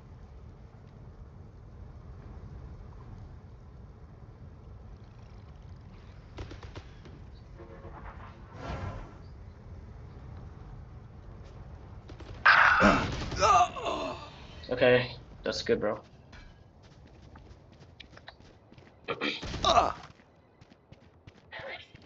Spike planted. Last player standing. Watch your eyes! Flawless.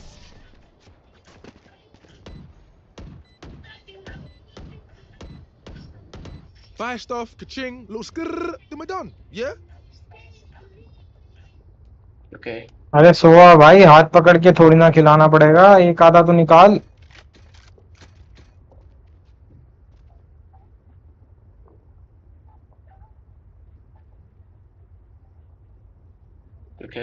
Okay. चल भाई मैं तेरे लिए खेल रहा हूँ. ठीक है बस तेरे लिए खेल रहा हूँ मैं और किसी के लिए नहीं खेल रहा क्योंकि तू मेरा भाई है.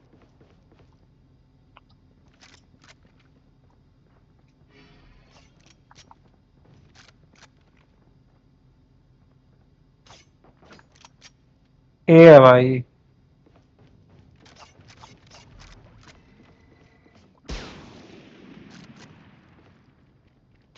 Okay.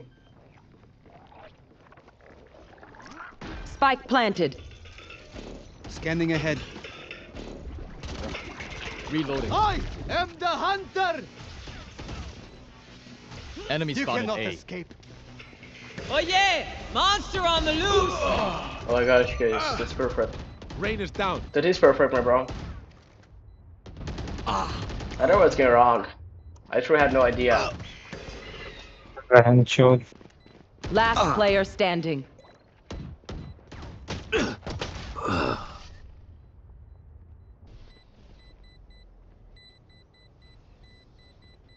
These guns we use are okay, but I will also bring my own. No offense.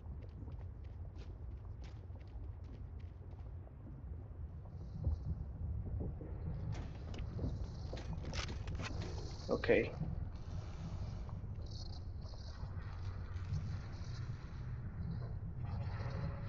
I'm going to make an import. Focus now. Okay. Eyes off me.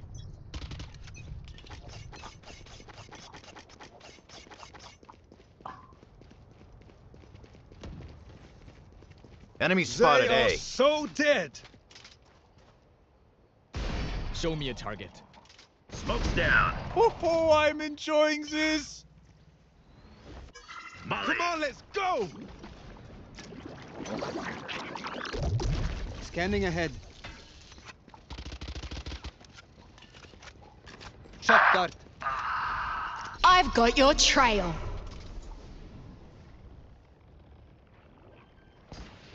Okay, B. Spike planted. Rain is down.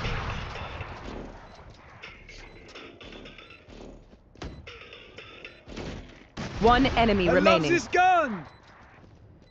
Okay. Launching smoke. Teleport's ready. कर भाई कर. Half दे दियो. Okay, मैंने पता है भाई मैंने इस गेम में मैं ही मैन ऑफ द विनर हूँ क्योंकि मैंने ही खेला इस राउंड में बस तुम्हारे लिए मेरे भाई थैंक यू भाई क्योंकि तू मेरा भाई है in the half. User credits. भाई तू कॉकरोच जनता पार्टी से तो नहीं है ना नहीं भाई मेरे को तो बकवास है बस भाई BJP on the top BJP top भाई BJP top My ult's not ready.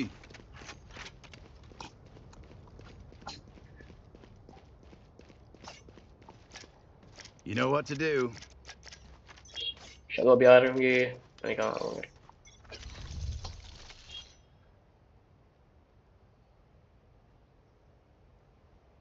Over there.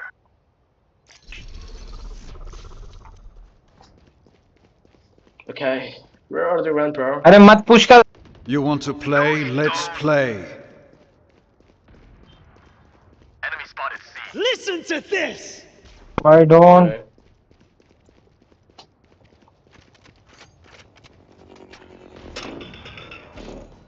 Enemy spot. Bro, मेरी ऑप ले लो यार कोई भाई ये मेरी ऑप ले लियो Okay. Spike planted. भाई वो हॉल्ट ही करते भाई Last मेरे player standing. ना हॉल्ट कर रहा ना कुछ कर रहा भाई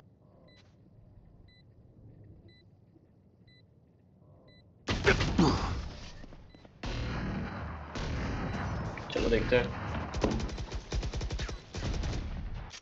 Switching sides. Stay taut as a bowstring. The fight demands it. Okay, मुझे लगता है मैं जीत सकता हूँ So be quiet and watch me playing Free Fire Free Fire कोई खेलता है क्या भाई बच्चों वाला गेम कोई खेलता है No.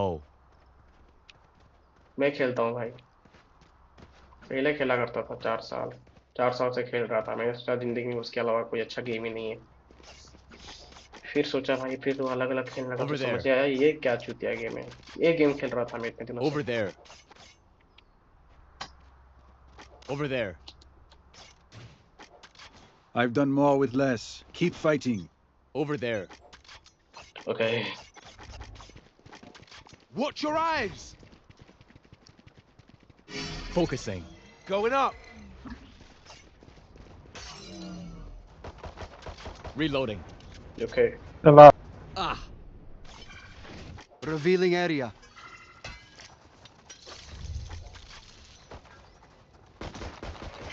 Reloading. Bunch of guys, eh? Guys, this is awesome. Not enough. Neutralize. Okay. Spike down A. This is just Richard. Last player standing. Can I wait it, bro? I really had no idea what's going wrong. Yeah, literally, bro.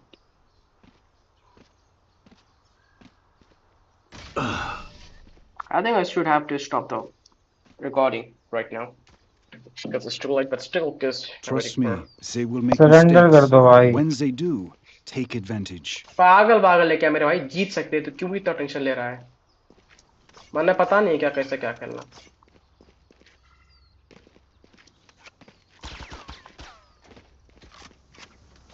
बस तुम देखते जाओ वो लाडले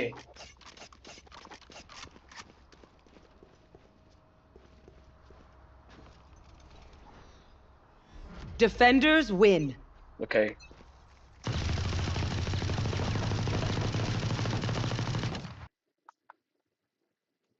While trying to draw there and come upon the players. To the parties comes and it seems to be like it's gonna bad. Today we're going to play the Valorant game. Today it's gonna be insane gameplay. Let's try harder to see crazy things over there. The Valorant combat it seems to be like it's a good and bad at trying. Eventually better for us to take Spike we're planted. going to do it there. Trying better than better. Okay, here we're going to go better and strike harder and our teammates are all alive still. The opponent team as 2 players are gone to the pavilion and trying harder and it's disrespectful of teammates. Let's go. I'm just going with the kill. I mean, I'm just going with my Sage and trying harder to win the match. Oh my gosh, the situation is same, guys. 3 versus 3, and let's go. I think the Sage is going to take the fight. I'm just click on V and just pretend to be I'm a foreigner because I'm not foreigner. Let's go and get to the fight, guys. Let's see what happens. Be right back. Enemy spotted C. Peace. Okay, guys. This match is not in our hands, but we'll try harder to clear red. They can't begin Okay, I'm gonna check this sniper. This is okay. Okay. Let's go. Now, please don't use the words, man. Oh.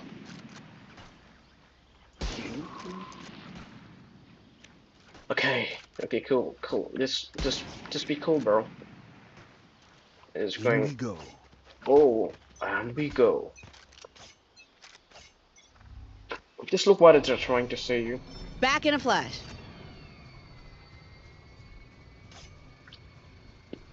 Enemy spotted B. Peace. Oh my gosh. just have a look at that, okay? The moon is on the spot to kill me, but I'm, wham. Backstab. Don't give foots. Don't give foots. Don't give. One enemy remaining. Okay. Let me guess. I think. Oh my god, bro. Damn. Vedant हमारे gun ले लें. जब हमारी gun की आई हमारी. Let's see what they have planned for us this time. By the way, भाई तेरा नाम क्या है? कहाँ से है? Okay, yeah. I can. It's better. Need a drop. Thank you.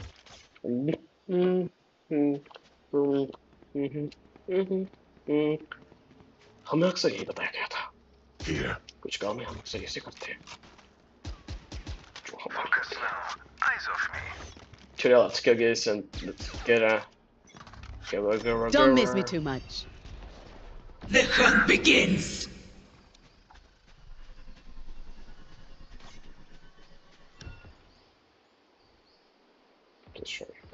Multiple enemies C. Oh my god, see. All clear. A clear. You will not kill my allies. Oh, मतलब मैं. Spike down. That's a good spot. उसमें क्या use गलत बात है? पूर्ण में की बातें होते हैं भाई. Teleport's ready. Reloading. Cover going out.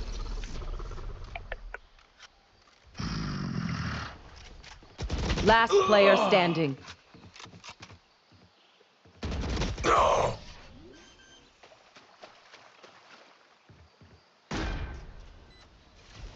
You know the drill. Gear up and get back out there. I don't want any sass about it. Reloading.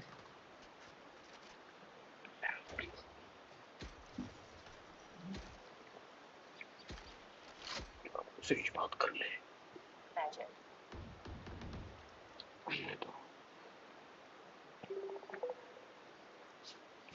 It's ringing on what now?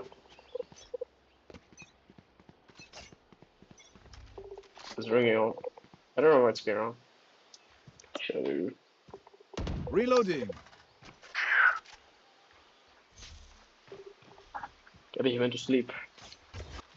Let's talk to them tomorrow, but right now. Joke's over! You're dead! Spike down. Doing A. Bye-bye. Okay. They are so dead. Hitting the brakes. Come on. I'm from again. One enemy remaining. I'm coming from again. I know. I come again from and again. I know, bro. I can. Strain. Block it out, Omen. भाई इसमें मैं man of the match में ही हूँ भाई. Player of the match में ही हूँ इसमें. कितना डैमेज दिया मैंने सबको? 140, 142, 45, 140. साला सबको मैंने असिस्ट किया है.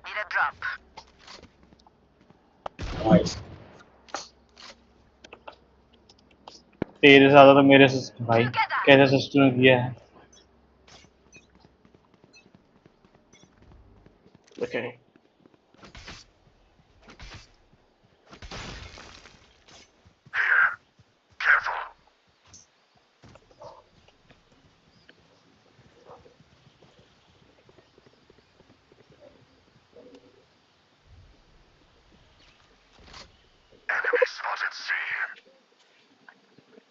Well, it's, I guess he's again coming to pursue, bro. Actually, you don't know what's going on, bro. Oh, this was hilarious. Watch them run. Last player standing. I just had one bad idea. Shadows traveling. Spike planted. Did you think what I was trying to do over there? To be honestly, no. I'll make them remember. Reloading. Yeah, of course, bro. You can make them remember. But right now, I don't think that you could make them remember. But yeah, let's go. क्या मैं snipe करूँ या फिर कुछ करने के बाद में बता सकते हो क्या?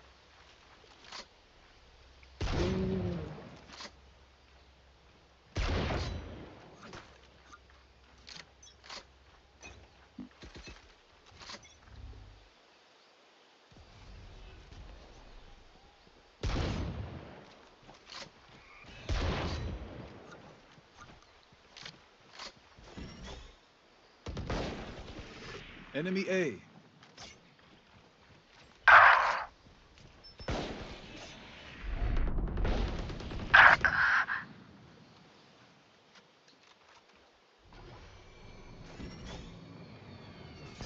Blow down.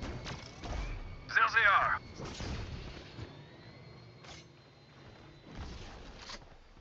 Spike planted.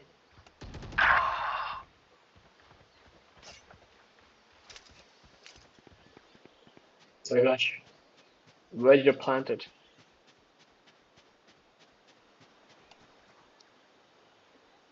Your duty is not over. That's ridiculous, bro. Cover going out. Shadows traveling.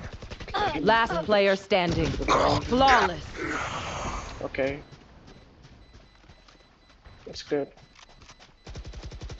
You all feeling good? We got this. Okay. I literally don't know what I'm trying to do, guys, but yeah.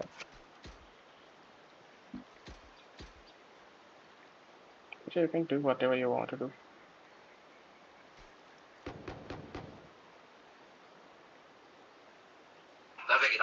Show yourself you can.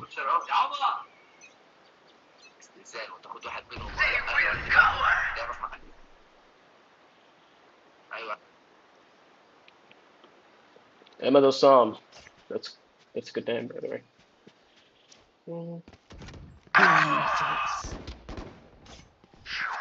Nothing. Reloading. Line them up! I'm gonna fall back here.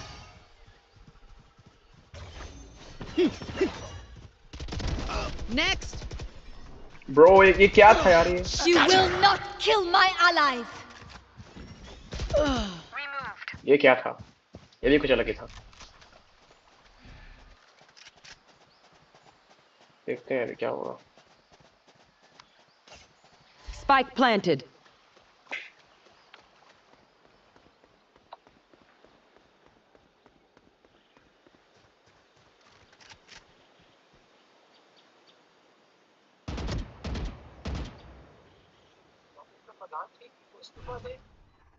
Shadows traveling.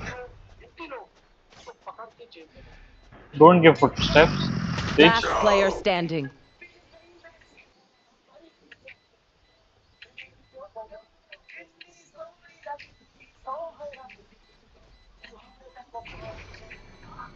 हाँ चीजें हमने कुछ ऐसे नहीं सोचा था.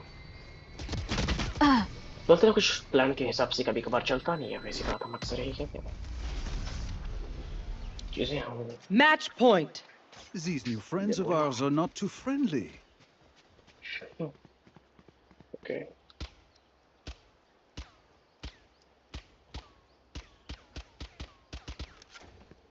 Unless we could dominate you.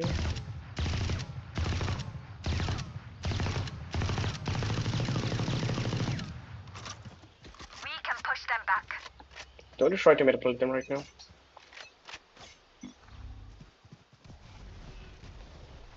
Doing a thing.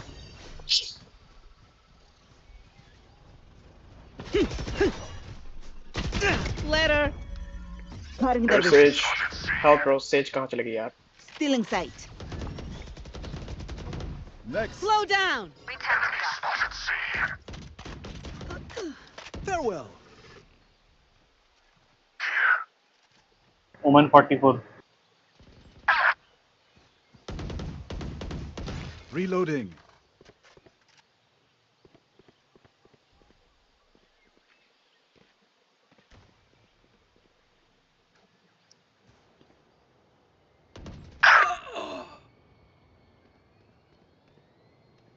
One enemy remaining.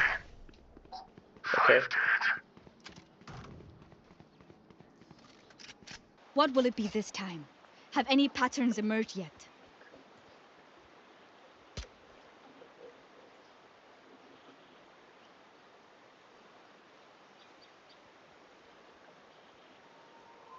Can someone get this?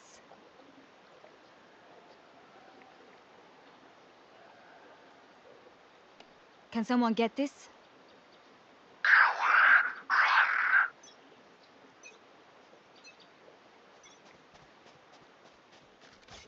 The hunt begins! Okay. Cutting their vision. I win again. Enemy A.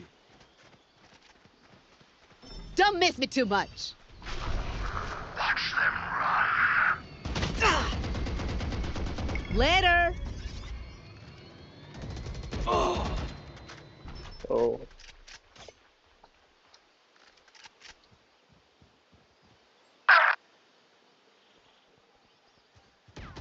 Joke's over! You're dead! Last player standing. बहुत दिनों के बाद खेल रहा हूँ पर फिर भी मैं बहुत अच्छा ही खेल रहा हूँ जहाँ तक मुझे लगता है.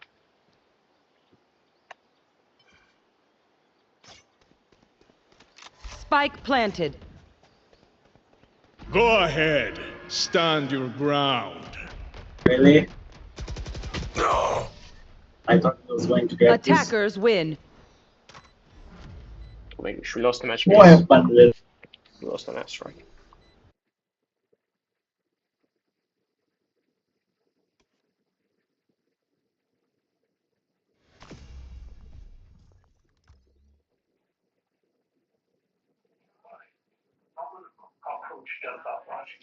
We are starting to read real frustrations of large numbers of our Gen Z young people. The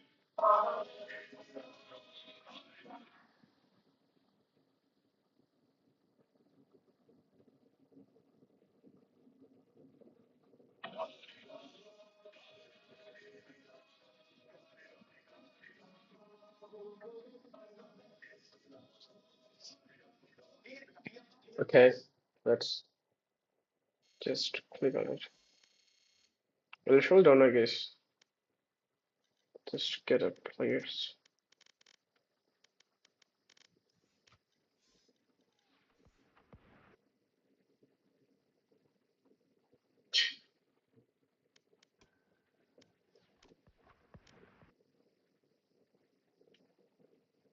This is